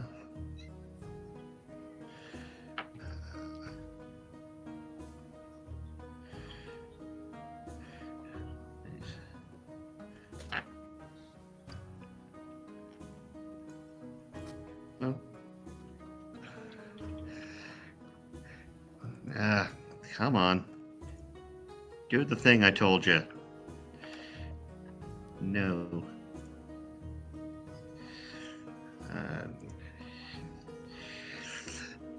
Sorry, it's being, like I said, it is not enjoying the company of my computer at the moment. Yeah.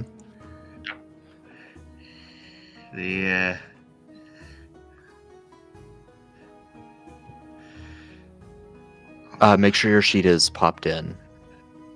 Yeah, I did. I'm just... Okay.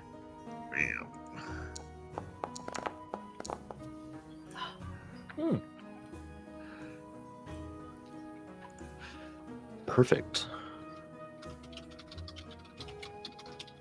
All right, I'll figure out what all they're able to scrounge up with that. All right, so I've got the army being recruited, the goats being wrangled, the masks being made, given enough time, and knowledge of Dracula being recalled.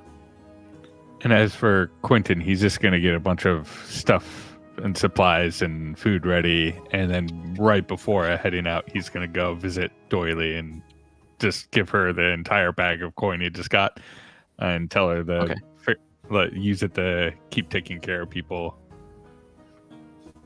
Nice. Perfect. All right, so we'll...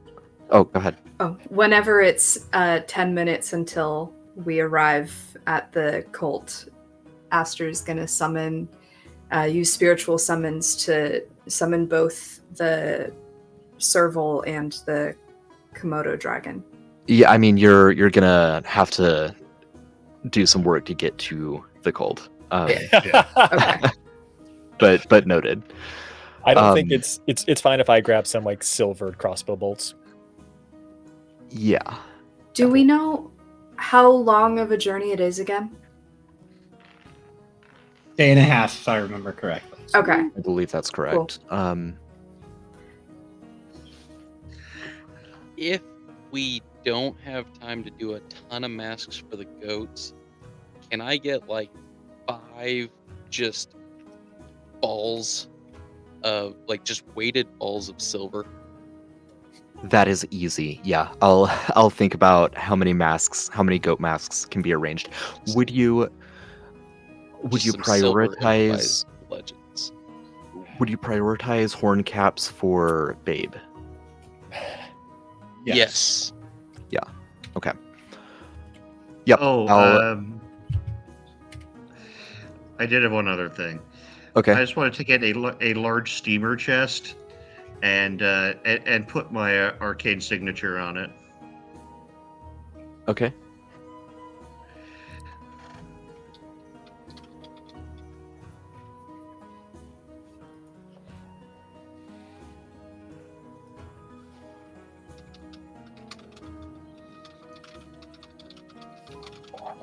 All right. Perfect. Last call Ooh, for Actually, preparations. instead of 5 metal balls of silver, I just want to dip the 2 remaining skulls I have in silver. Yeah. Okay. Silvered skulls. Yep. Okay. Last call for additional preparations. All right. We're gonna go on break. We'll be back at 9 Eastern. That is 18 minutes from now, and we'll see what we can accomplish with all this. We'll see you all soon.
All right, let's get this show back on the road.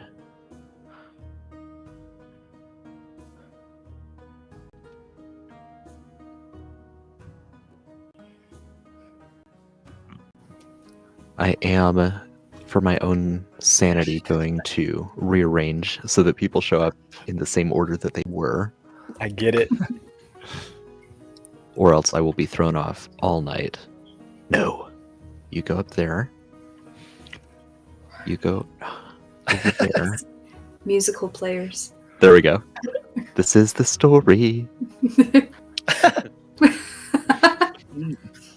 Okay. Wait, I thought me and Corey were switched. Are you ghostlighting me? We learn from the best. Wait, Nathan, you were on the bottom of that row. That does, yeah, That's that what it was is. accurate. You're right. Wow. Look at this. Okay. I think we're all situated. We're back.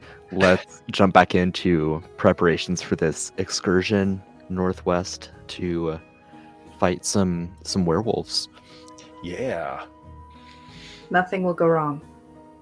That's right. Never. If you don't have a plan, nothing can go wrong. Bridge gone. It is known. It is known. All right. Fancy. So let's see. We had a few shenanigans going on in preparation for this. First, we had animal handling to recruit some goats to the cause. Alan, you got a 27. Could I get one more roll from you, please?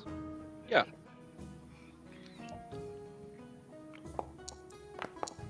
Oh! No! And it's still a 23. The sum of which I believe is 50. Yep. Which is the number of goats that you can take with you. Oh.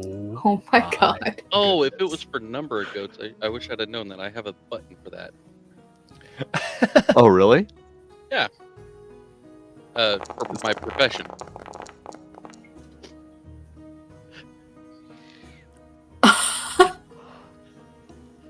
But that's specifically for your profession side quest, right? Driving them. No, I don't have that yet. That's rank 3. This is just my herd gains an additional 5d20 medium or smaller livestock, as well as 2d20 large livestock. Got it. So I was asking for animal handling specifically to see how many you're able to direct in a constructive fashion going on a quest with you. Gotcha. Okay. Yeah. That makes sense. Layers. So you've got, well, there were 127 prior to the Great Goat Stampede. There will be fewer than that now. Some of which are either injured or otherwise just clearly unruly. So you've got 50 that will actually take your orders, I gotcha. which is so much worse for me than just having 110 goats that I can narrate away. I love this. It's fantastic. All right, we've got Alan wrangling the goats. As for goat horn masks or cow horn masks, I was thinking about this on break. I went to scarf down a bowl of chili, and I was sitting there munching and thinking, how many silver coins would it take to cover a goat's head? Or even just their forehead and horns, right? Almost like glasses, right? As opposed to a full mask. Yeah. I also want it to be mechanically significant, so it's not just 2 silver coins, 1 for each horn. So what I'm gonna say is it takes 30 silver coins to adequately arm a goat with silver horns. It takes 60 silver coins to do so for a cow / bull. There we go. There's also the time factor that we talked about. Each mask is going to take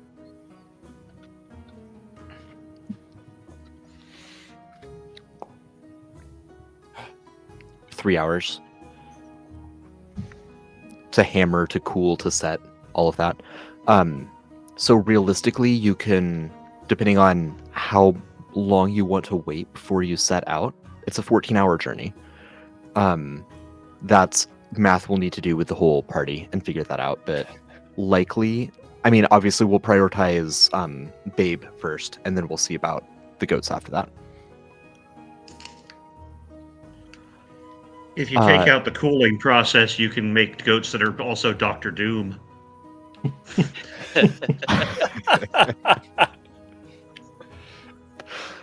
That sounds like a bad idea. I love it. Richards! Melzak, you wanted to see about recruiting individuals. Yes. I would love for you to make 4 checks. At least 2 of these should be charisma. I'll take all 4 charisma if you would prefer, but I'll also take intellect to symbolize you organizing people, inspiring people, getting people ready to march. Okay. Would you take persuading? Yes. I'm not going to take the same skill more than once. Huh.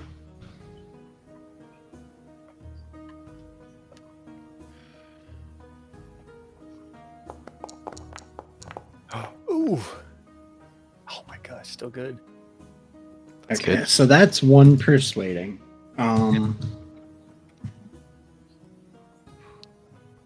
Could I use a... This is going to be a bit... Would you take history as, like, driving the history that we have between us and others, and, like, historically getting things together? I don't think I'll take history as an angle for saying that, like, we have a shared history. I mean, we do, but... Yes, but I don't think that's the appropriate skill for that. Yeah. I'm just... That's not... So how much time do we have to devote to this?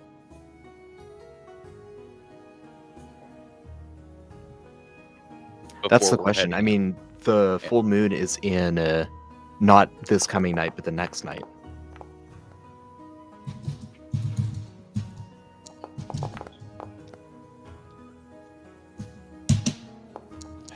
The other 3 are just going to be flat charisma checks. Gotcha. Okay. What's funny is the persuading roll was the smallest one. The lowest, yeah. All right, I am taking the average, which is 19.25, which will round up to 20. You recruit a total of 10 monster levels worth of NPCs, choosing from soldiers, knights, and veterans. The soldiers are town guards, the knights are knights of Arendor, the veterans are rangers of Scaver. Nice. Do you mind, because I don't necessarily remember exactly what they are, do you mind if I look those up quick to tell you? Totally fine. Totally fine. They will all, as part of this, expect 20 silver coin payment upon completion of the job. Okay. I have 7,000 silver coins at the moment. That shouldn't be a problem. They shouldn't ask for more. I will pay them their 20. Yep. Easy. That's amazing. And yeah, the question for how long you have to devote to the process. It's a 14-hour hike. The full moon is in let's see, it's morning. 24 hours plus another 16 hours. The full moon is in about 40 hours. So we're going to probably take less than 24 hours, because then that would only give us 16 hours to make the hike there.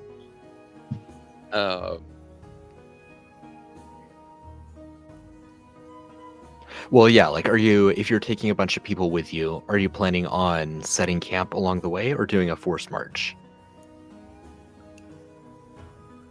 That is a question for the entirety of the group. I would actually probably Um, just ask Melazog because he's kind of who Alan would define as the leader for sure. And just recruited all them folks, yeah. No, we definitely need to be able to rest at least once while we're out there. Pushing straight through the entire time will not be beneficial. Do you think I'd have time to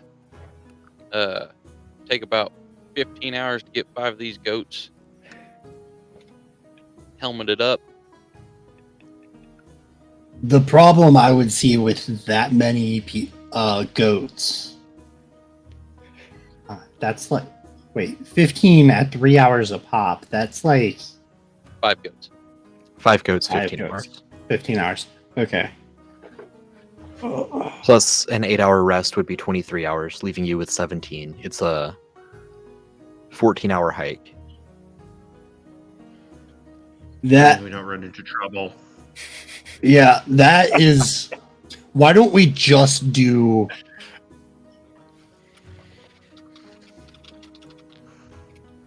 Why don't we just do the cow for now, and then when we come back, we will outfit as many as are left.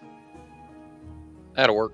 I can work If with you that. do the cow and 5 goats, that would bump it to 18 hours, which plus the taking a rest plus the travel time there would put you at exactly 40 with none to spare. That's like perfect math. No, I think So we're that- trying We to have get to do there that The then. full before moon will be at its zenith right as you show up. I don't Okay, I you mean, said- that's best case scenario for Alan. okay. He'll be his strongest. He's not going to remember any of it, but he'll be Yep. his strongest. Yep.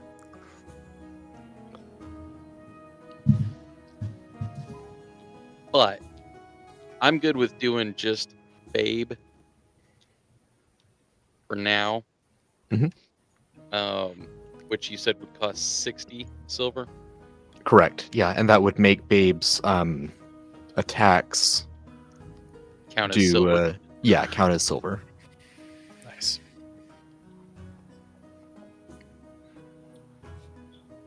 And how much would it cost to dip the skulls? Or I don't. I guess that probably wouldn't take very long though. Yeah, especially because like you don't need to wait for it to set to put it on a creature. You just need it to be cool enough to like transport. We'll I forgot to do the math on that. We'll call that 30 as well. 60 if you want to do both. What about what about dipping Duke's handspike in silvers? Yes, I will pay Nice. for that as well. Nice. Everything. Dip everything in silver. Yeah. I'll throw a Um, couple femurs in there too.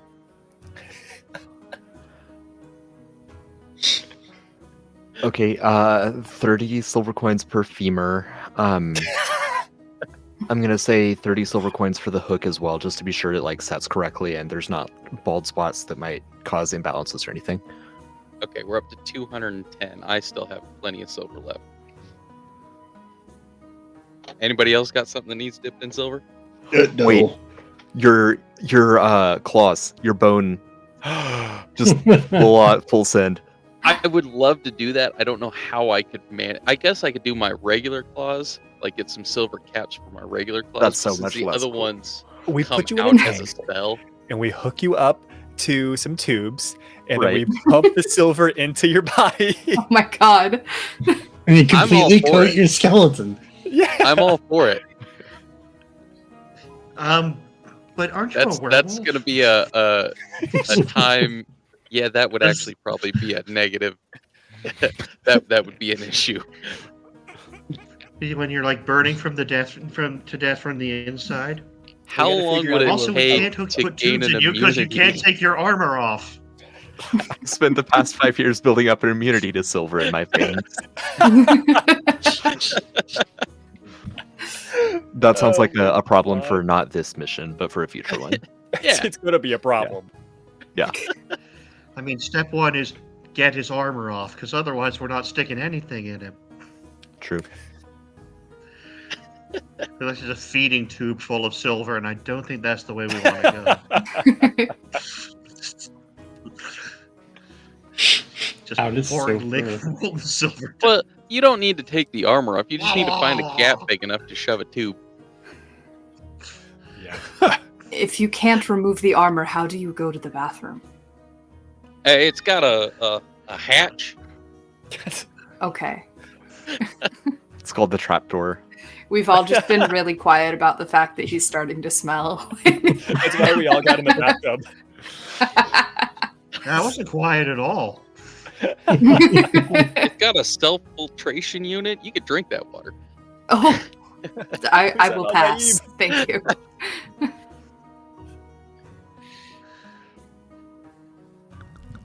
No. Get that out No. of here. Cursed. That's really funny, Uh, man. I'm wearing a hoodie. I'm wearing a onesie. Don't make me think of stuff like that. All right, so you said I have a total of 10 ml. Correct. I'm going to be grabbing one veteran, one knight, and 2 knights and 1 soldier. Nice. Sounds good.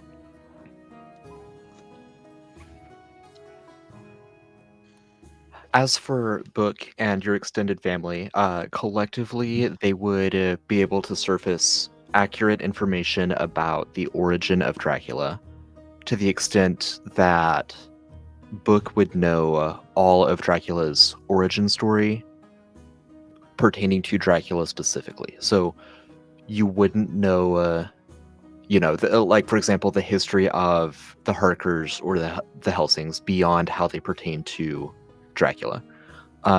You wouldn't know about, ironically, you wouldn't know about Dracula's council. You wouldn't know about Squick or Yuriko or the rest of, like, his inner court.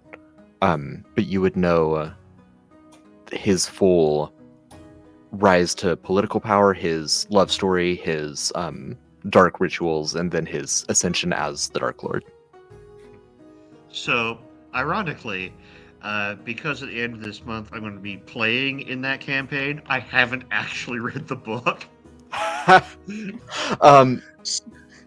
Okay, well, Because I wanted to go in blind. yeah. I'm playing a dinosaur. It's going to be great. Nice. Okay. I will not tell you more tonight. It won't be relevant tonight. I will tell you more as it is relevant for this campaign, but I'll be mindful that you're also playing through it. All right, great. Book knows this. I'll withhold some amounts from Blair. Yeah. I was worried it was going to come to this.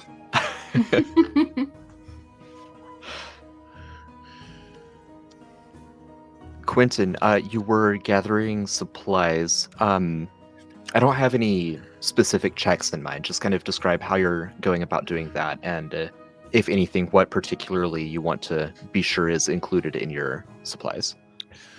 Well, raiding the mayor's kitchen again, getting some stuff from the apparition, and mostly like the stuff that Quentin knows will last longer.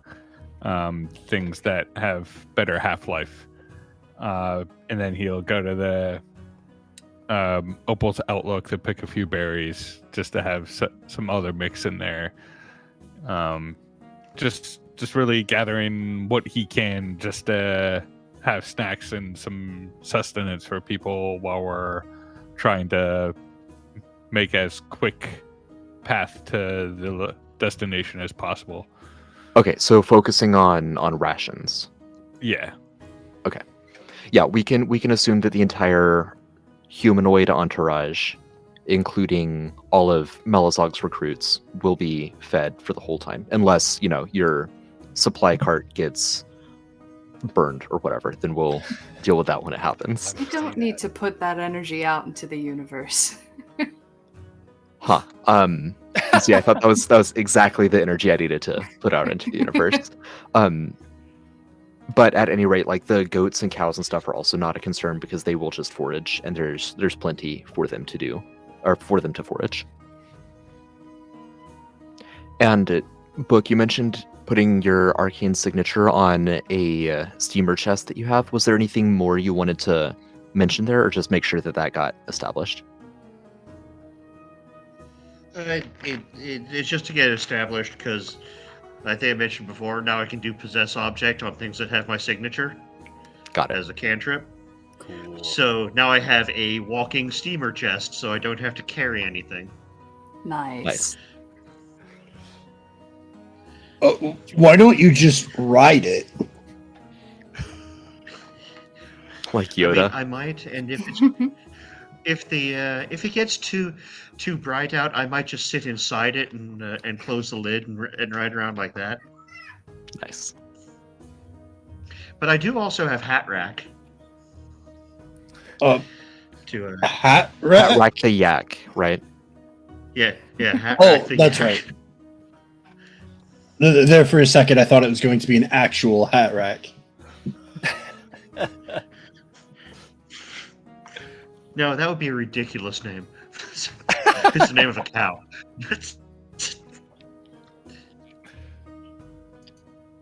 All right. So these are our friends that we've brought along the way. Everybody ready to get going? Hmm.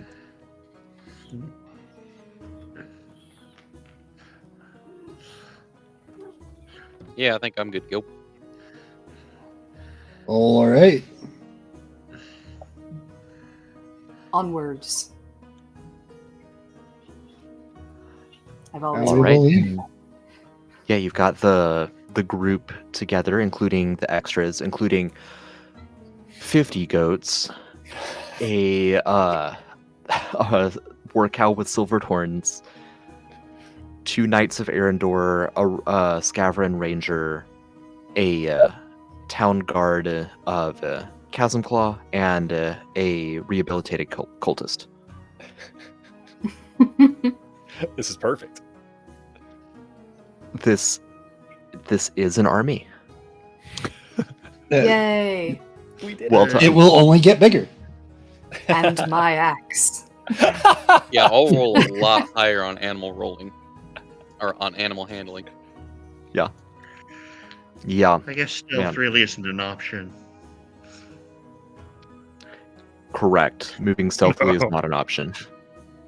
I mean, we can try. It's never been an option. Right. I mean, there's a scenario in which you send the main group to be loud, and then send like an infiltration group elsewhere. But in general, stealth writ large is not an option. As you all make your way into the woods once more, let's pull up the regional map.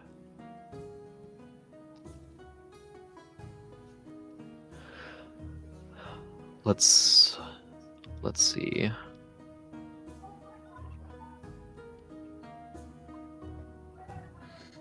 All right.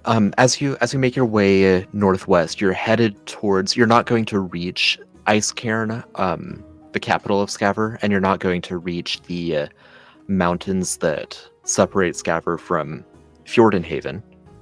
But you are headed into hillier, more rugged terrain. If the east and south has, or if the east has chasms, and the south has hilly, rugged terrain, the north has what some might call small mountains. If you live in the mountains, you wouldn't necessarily, you'd call these foothills. But if you coming from Chasm Claw, the up and down is significant. And with an army of goats, the goats are great at climbing. That's not an issue. But keeping them corralled and keeping them all going in the same direction takes some effort. We've already done the rolls, so we know 50 of them are able to stay on track. We know that 2 of the party, at least, can cast, is it Passage? With the... Portal? I was gonna say, I think it's Portal. Yeah, Portal, to get across any of the more difficult chasms that stand in your way. I would ask that between our casters that you go ahead and expend spell points for casting that twice, whether that's each of you once or one of you twice.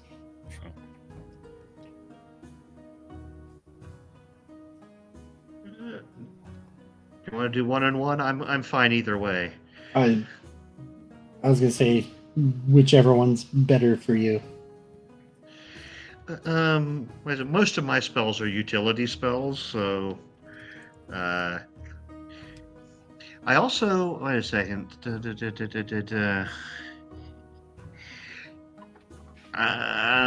That's probably not relevant right now. But yeah, I can. Let's see how portal costs 16. 2 is going to leave me pretty low, but I can do it. Okay. Yeah, I was do gonna say we can portal go. first. Okay, like I said, whichever one's easier for you. A lot of mine has become buffing and debuffing and less utility since you're here to pull that way. Yeah. Now I'll. Yeah, that's 32. But Let me. I got it. I just need to okay, find my combat sheet, which doesn't appear. Actors, we're there. fourth from top. actors click heroes and then fourth from top. Yeah. So I think I am now at. Yeah, I got 18 left. So. Perfect. So as you're all hiking, I'd like for each of you to make an endurance check. This is specifically forced march. Yeah, we'll just go straight into endurance, but add forced march if you have it. This is gonna go bad.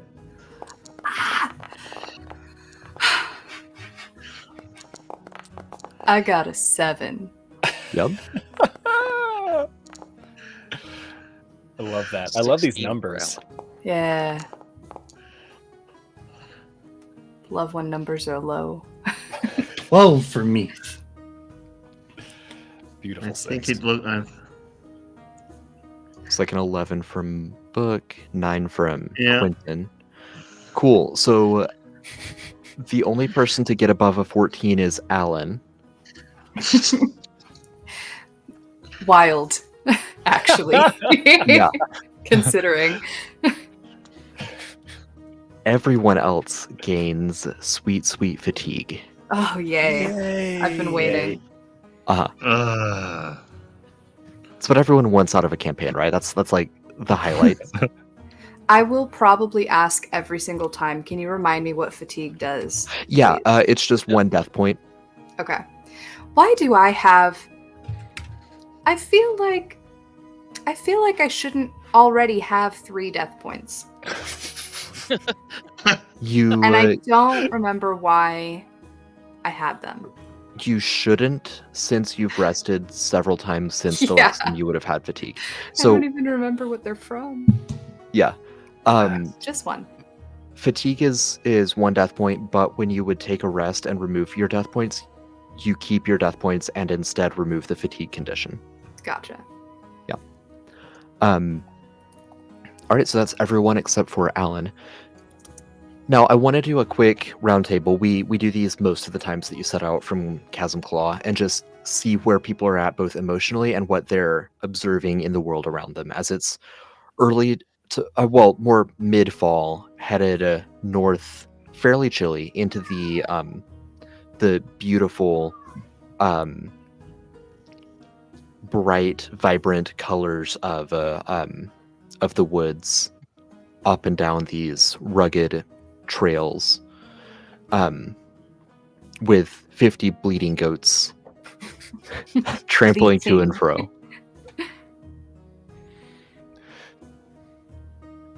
We'll just go down in order. Book, what are you observing? So to keep the chest moving, I kind of have to be sort of in a trance most of the time. So I'm just sort of sitting on the yak, eyes closed, basically perceiving the world through a steamer chest. But I'm keeping my ears open for anything that might be going on. Yeah, that's sort of the main thing I'm doing. I'm listening more than anything because we're traveling during the day, so I don't want my eyes open anyway, and I'm pretty good at hearing stuff. Mhm. I'm trying to teach myself to tune out the goats.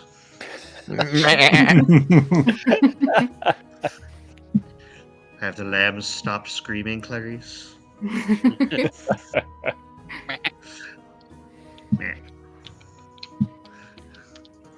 Perfect. What about Alan? Well, I mean, for the most part, he's got his hands pretty full, herding goats. And aside from that, there's some discomfort coming from the armor for sure. But God. Yeah. that's So all physical casual. stuff. Mentally, While riding a cow. yeah, Oh man. Ow. Yeah. he doesn't even feel that anymore. Malice taking Mentally psychic damage. speaking, it's all gotten a lot more real knowing who he's about to go and confront. Because at first it was like, yeah, he was dealing with it, but then the whole thing with the mayor happened. It was a pleasant distraction, but now we're headed to it, and he's kind of dialed in a little bit. Yeah. Just ready to get this over with. So, anybody looking at him underneath the hat and the cow and the goats would see probably a brooding Alan. What about Melizog? Melizog is once again focused on the thing Melizog focuses on the most, and that is the people around him. So he's having a conversation with the ranger, who he kind of assumes has a relatively good understanding of the area. He's talking with the two knights of Arendor, probably just in general, engagement with them, talking with the guard from Chasm Claw, probably less personally, but just as engaging. Just Melizog is from Arendor, so while he would be closer with the Knights of Arendor to begin with, but then at the same time, he's still checking in on Quentin, checking on Book, avoiding the goats at all possible. So he's probably not engaging too much with Alan because he doesn't want to distract Alan. But also then he would be engaging with Roger and Jasper and just everyone. Why am I here? Suddenly Roger appears.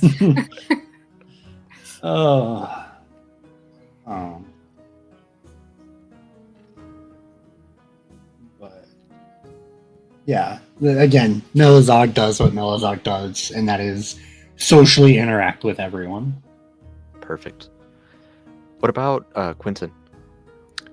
He's kind of in the similar way of Melizog, but instead of socializing, he's hurrying back and forth amongst the pack of everyone here, handing out snacks, making sure people are hydrated. He's gone back and forth multiple times, run all the way to the front, check on the front people, worked his way back to the back, and he's doing rotations, and it's starting to wear him down. Eventually, there comes a point where he's just looking at the trees around them, and he starts daydreaming about what it would be like to bring life back to that dead and withered world tree. Yeah. And then his thoughts go to especially checking up on Duke and making sure Duke's okay.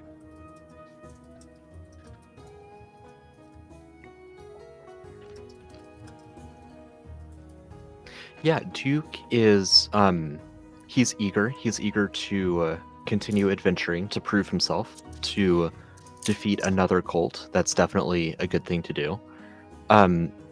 You can see that he's stewing a little bit. He's wrestling with the seed that Book planted in his mind. He's trying to figure out how bringing something into the world using the deadfall goes completely against the symbolism of the deadfall. But at the same time, it's Dracula who created the deadfall, so could an exception be made? Is there a way in which Dracula's passion could be channeled by a board, a committee of people telling him what he can and can't do? He's working on figuring all of this out, and it's got him in a pretty contemplative state of mind. I love that. Yeah, I think Quentin and Duke are probably having some really deep conversations, but it's none of them like they understand stuff, but they each don't understand some things. So there comes a lot of times where, like, if anybody's listening, they're like, "What on earth are we hearing right now?" Yeah, right. Like two people who are conversational in the other one's language but not fluent, trying to hold a conversation about religion or philosophy. Yeah. I love that. I'm now just picturing Dracula with his own Twitter account. Oh no. Conquered another country, lol. How many countries have I conquered today? One. Does anybody else hate the sun? What is Aster thinking about? Aster is contemplating all of his life choices that have led up until this point. He's not stoked about the brightness of things. I think quite frequently he will be summoning his bird spirit to carry him so he can travel with his eyes closed and not have to worry about relying too much on hearing and other senses because goats. And he's kind of excited to see what the goats can do since he wasn't present for the last bit of goat mayhem. So... You know, I have a parasol. You can borrow it if you'd like. It is fun to fly, though. Fair enough. And how about Jasper?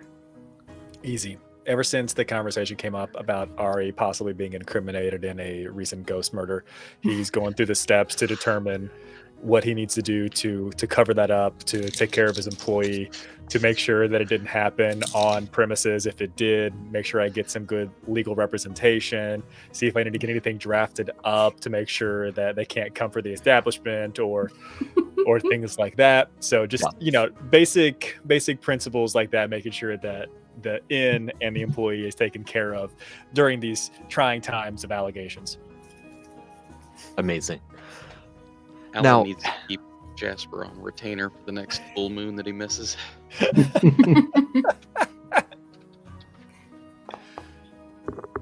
5 hours into the journey, which is about a third of the way, you would hear howling, and down the valley and then up the next hillside, there'd be a clearing, and you would see a sizable pack of wolves slinking towards you. You would just glimpse them briefly, and then they would be back in the underbrush. It would not be long before they catch you, before they start to form a perimeter around you. Once more, you are not a stealthy party, and you have 50 goats. Now, because you have 50 goats, Alan, can you make another animal handling check? Yes.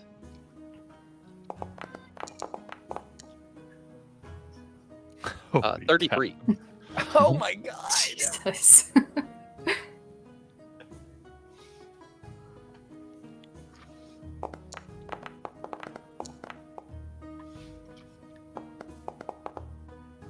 Eight of your goats are bloodied, and one of your goats is eaten, but Oh. they otherwise completely defeat the wolves. Oh my god. Nice. Aster is impressed.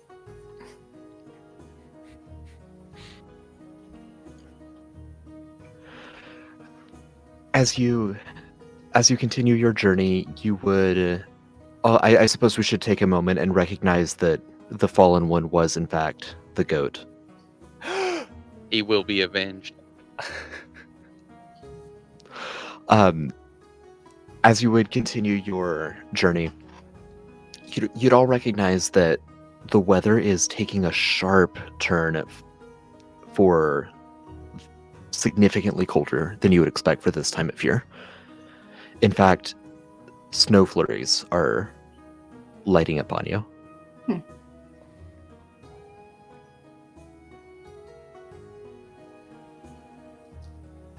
This seems atypical for this region in this time of year. Yep. It's getting a bit frigid. As I mean- you, go ahead. I mean, every time we go mess with a cult, we end up with weird things happening. This one's just weather. You're not wrong. For now. Yes, I'm just. It's the cult's fault. But which As you cult press- causing the weather? Warren. As you crest the next hillside, it's like a bald hill, right? It's very rocky. There's not much soil up here.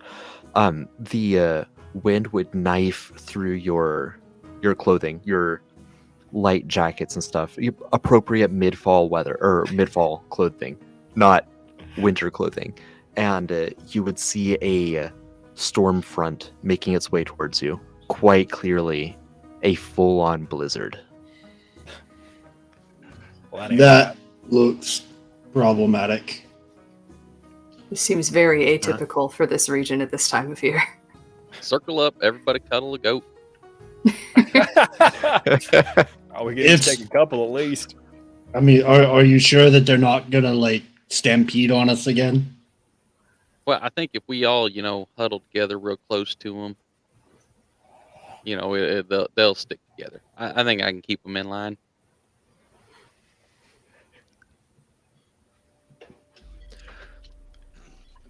As the blizzard is approaching, each of you have a couple moments to react to it. To try God, to that find blizzard's shelter. moving quick. I'm going to Um, pop for- in the steamer chest and wrap myself in the clothes I did bring. That's amazing. Quentin's gonna see if he could find like a cave or just any really good shelter for as much of everyone, including the goats, that he can. He's kind of just gonna scan the area. Sure, yeah. Make an awareness check and add sheltering if you have it.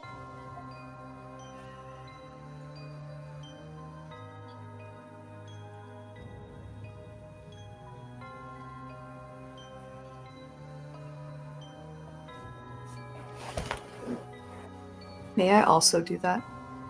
Yes. It's pretty cloudy at this point, so you don't have any penalties from the sun. Yay. 17 for me. 26. Nice.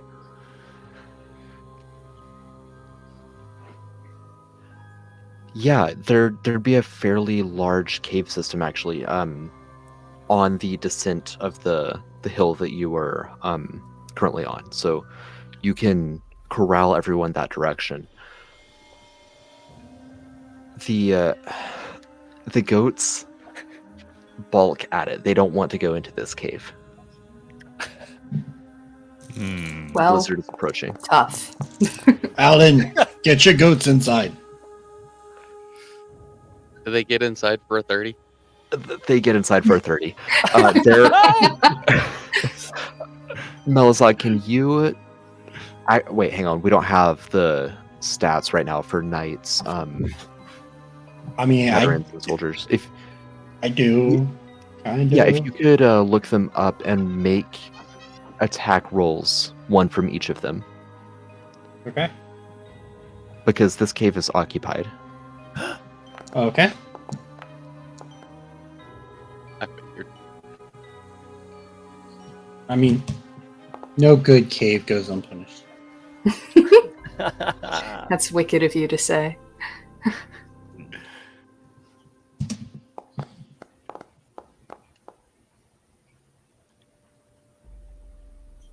Okay. So the first one was the soldier, second one was the veteran, third one, and fourth one will be the knight. I'm assuming you're meaning melee attacks, right? Yes, yeah. Looks like 3 hits. The first of the 2 Knights of Arendor missed. The other one's hit.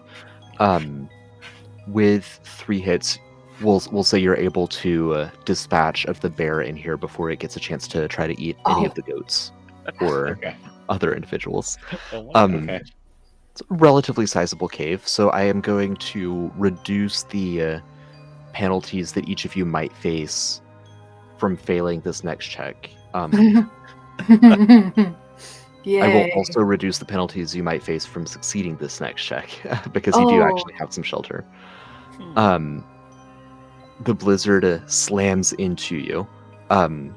Even though you are all in a cave, the gust of cold air whistles through you. It's frigid. It certainly helps being in a steamer chest, right, and being wrapped up in all of your changes of clothes. I'll need each of you to make an endurance check. And is this against the effects of extreme cold? It is, yes. Sweet. Good. Very good. I got a 6. 14. I was moving thinking I up. had something for this, but I'm not seeing it, so I might not have taken it. Yeah. 15. So you said endurance check. I got distracted. Yeah, endurance check.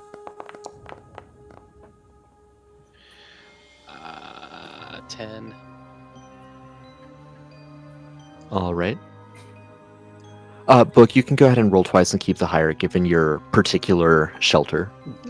Nice. All right.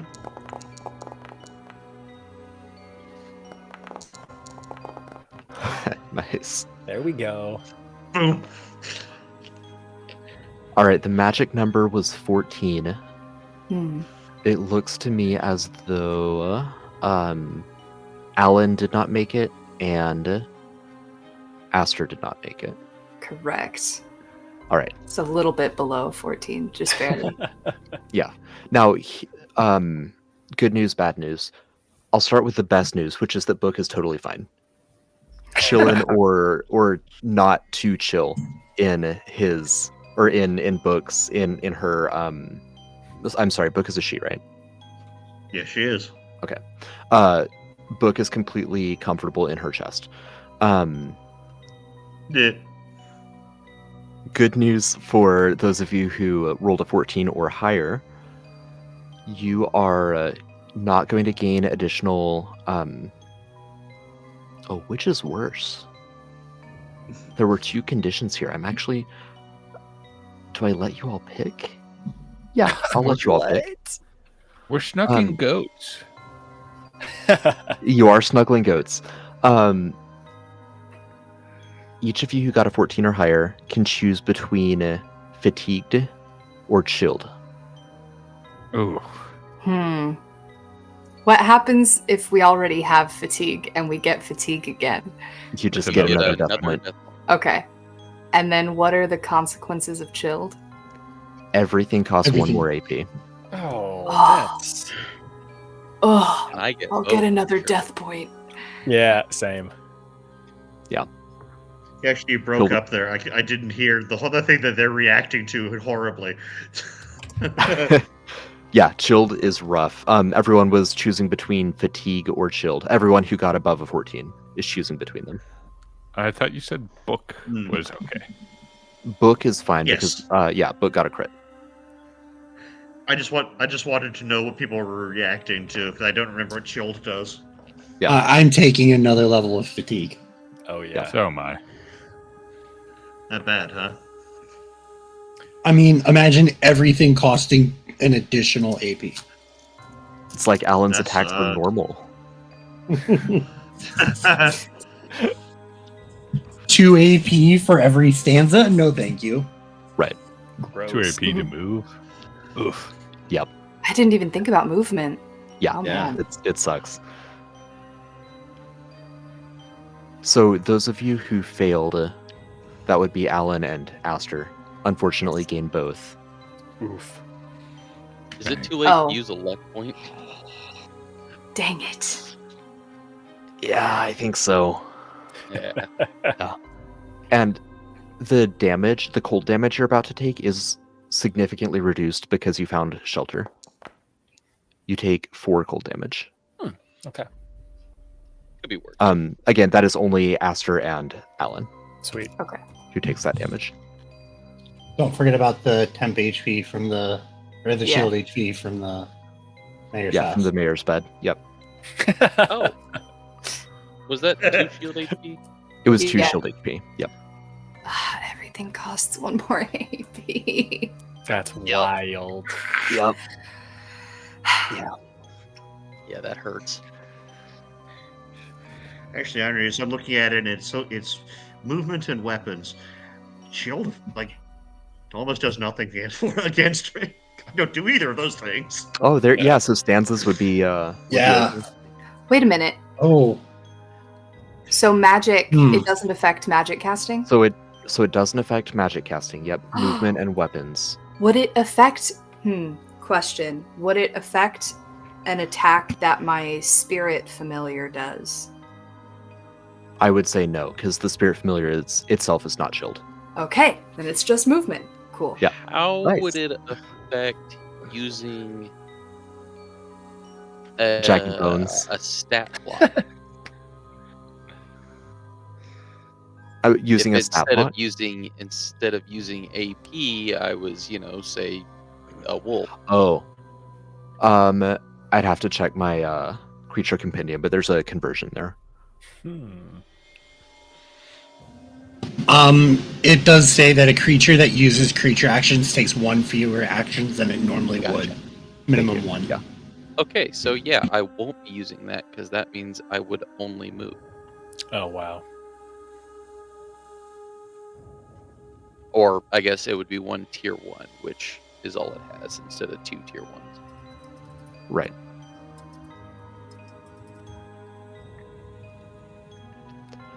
Well, the blizzard blows through quite quickly, dumping snow,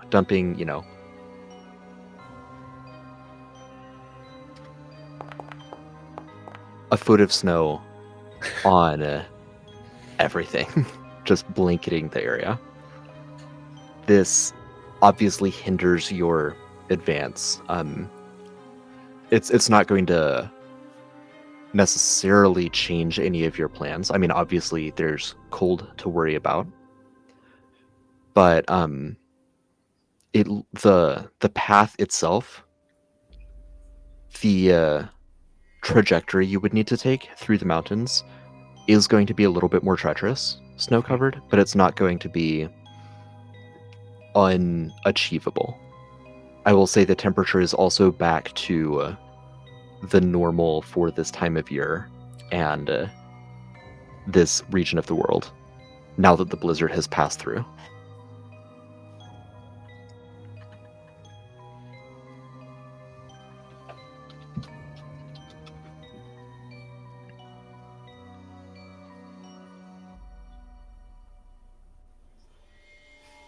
That's good pop, man. Everyone doing okay? Oh. Great. Now we're gonna have to deal with the worst thing that comes from snow. The slush. That's worse. I'm pretty sure the frostbite Absolutely. comes from. Slush can still give you frostbite. It's still cold enough to freeze the tissue. The blizzard it also also- lasted. The blizzard lasted for a solid hour, so you're also behind on your advance. Oh. We're gonna have to keep moving, guys.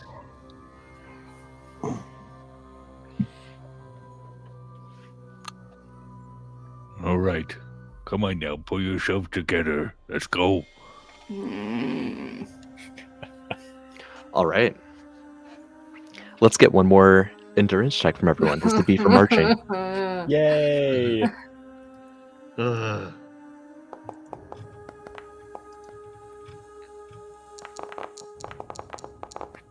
Okay. Ugh.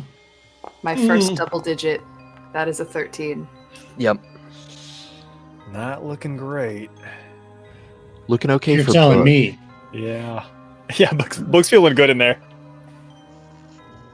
Yeah, looks like I Book got was the the only idea one. when I was at the piano.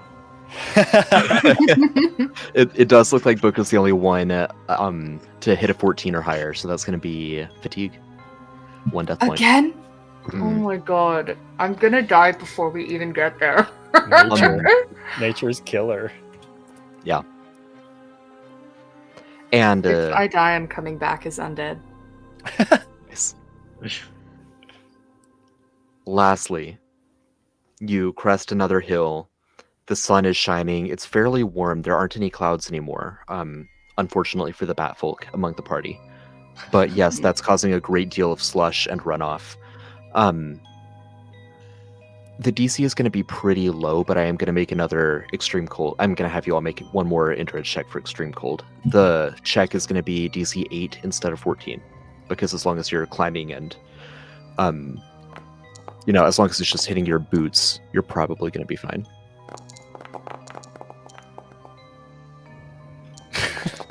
Oh, now I roll. I made it. I did it. Yeah, everyone is totally fine. No one is affected by the slush as it's running off, trickling down the mountainside. How Oh. how long is chilled gonna last? Until you take a rest. Man. Hey, let's rest real quick. Yeah, I mean that'll be before you get to the cold, Okay. or at least before you get to the cold headquarters. Yeah. That's not an ominous statement. Because as you crest the next hill, you see another pack of wolves led by a hulking lycanthrope in a half state, a bestial state, not fully wolf, not fully person. Alan, you would recognize this person. It's not Willie. It would be one other member. As you mentioned, most of the old pack has since died. But Melvin, one of Willie's goons, is still around and still kicking. Yeah. Charge. Alan, do you think your goats will be able to handle the wolves if the werewolf is not there? Oh, I think we're gonna handle all of them. He is seconds away from taking the herd and charging. All right. I gotta get a little bit closer for what I want to do anyway. Yeah. Then atop Babe, he is barreling down that mountain, spurring the goats into action. There he goes. Amazing. Goodbye. All right. Yep. There he goes. We gotta go after him. Come on, guys. Okay. I mean, obviously. But I am tired. Obviously. We all are. I feel so fatigued. Very fatigued. Somebody We said will- down a I'm mountain. fatigued. Quentin's gonna take his flowers out and put them safely on his back, and lay his shield down. Yeah. And sled down this mountain. Yeah. After- Is that, That's awesome. oh, there's a movie where they do that. Is that Sinbad or El Dorado? I think It's it's El Willow. Dorado. I think it's Eldorado. They do it Ice Age too. It's a good move. Amazing. And in Willow. Yeah. And Willow. It's been so long since I've seen Willow. I need to revisit that. Anyway, so as you Really sled great. down the mountain, as you charge down with the swarm of goats and and Babe the war cow with the silver horns, we will have to drop the curtains for this episode, and then we'll come to blows next month. Any chance that? Well, I probably don't want to say this, but I feel like this is Avalanche territory. Is it Oh, slushy no. enough that that's not a problem? It's pretty slushy, but that doesn't mean that a mudslide couldn't happen or that rock slides won't be a problem. It's fair. Yep. All right. Thank you all so much to our Patreon legends for being here and for assembling an army and for getting ready for this. Thank you, guest stars from MythCraft the podcast, Mal and Roger, for joining us tonight, and of course, thank you to our amazing audience for hanging out with us. We will see you all next time. Have a good night, everyone. Bye, everybody. Bye. Good night. Later.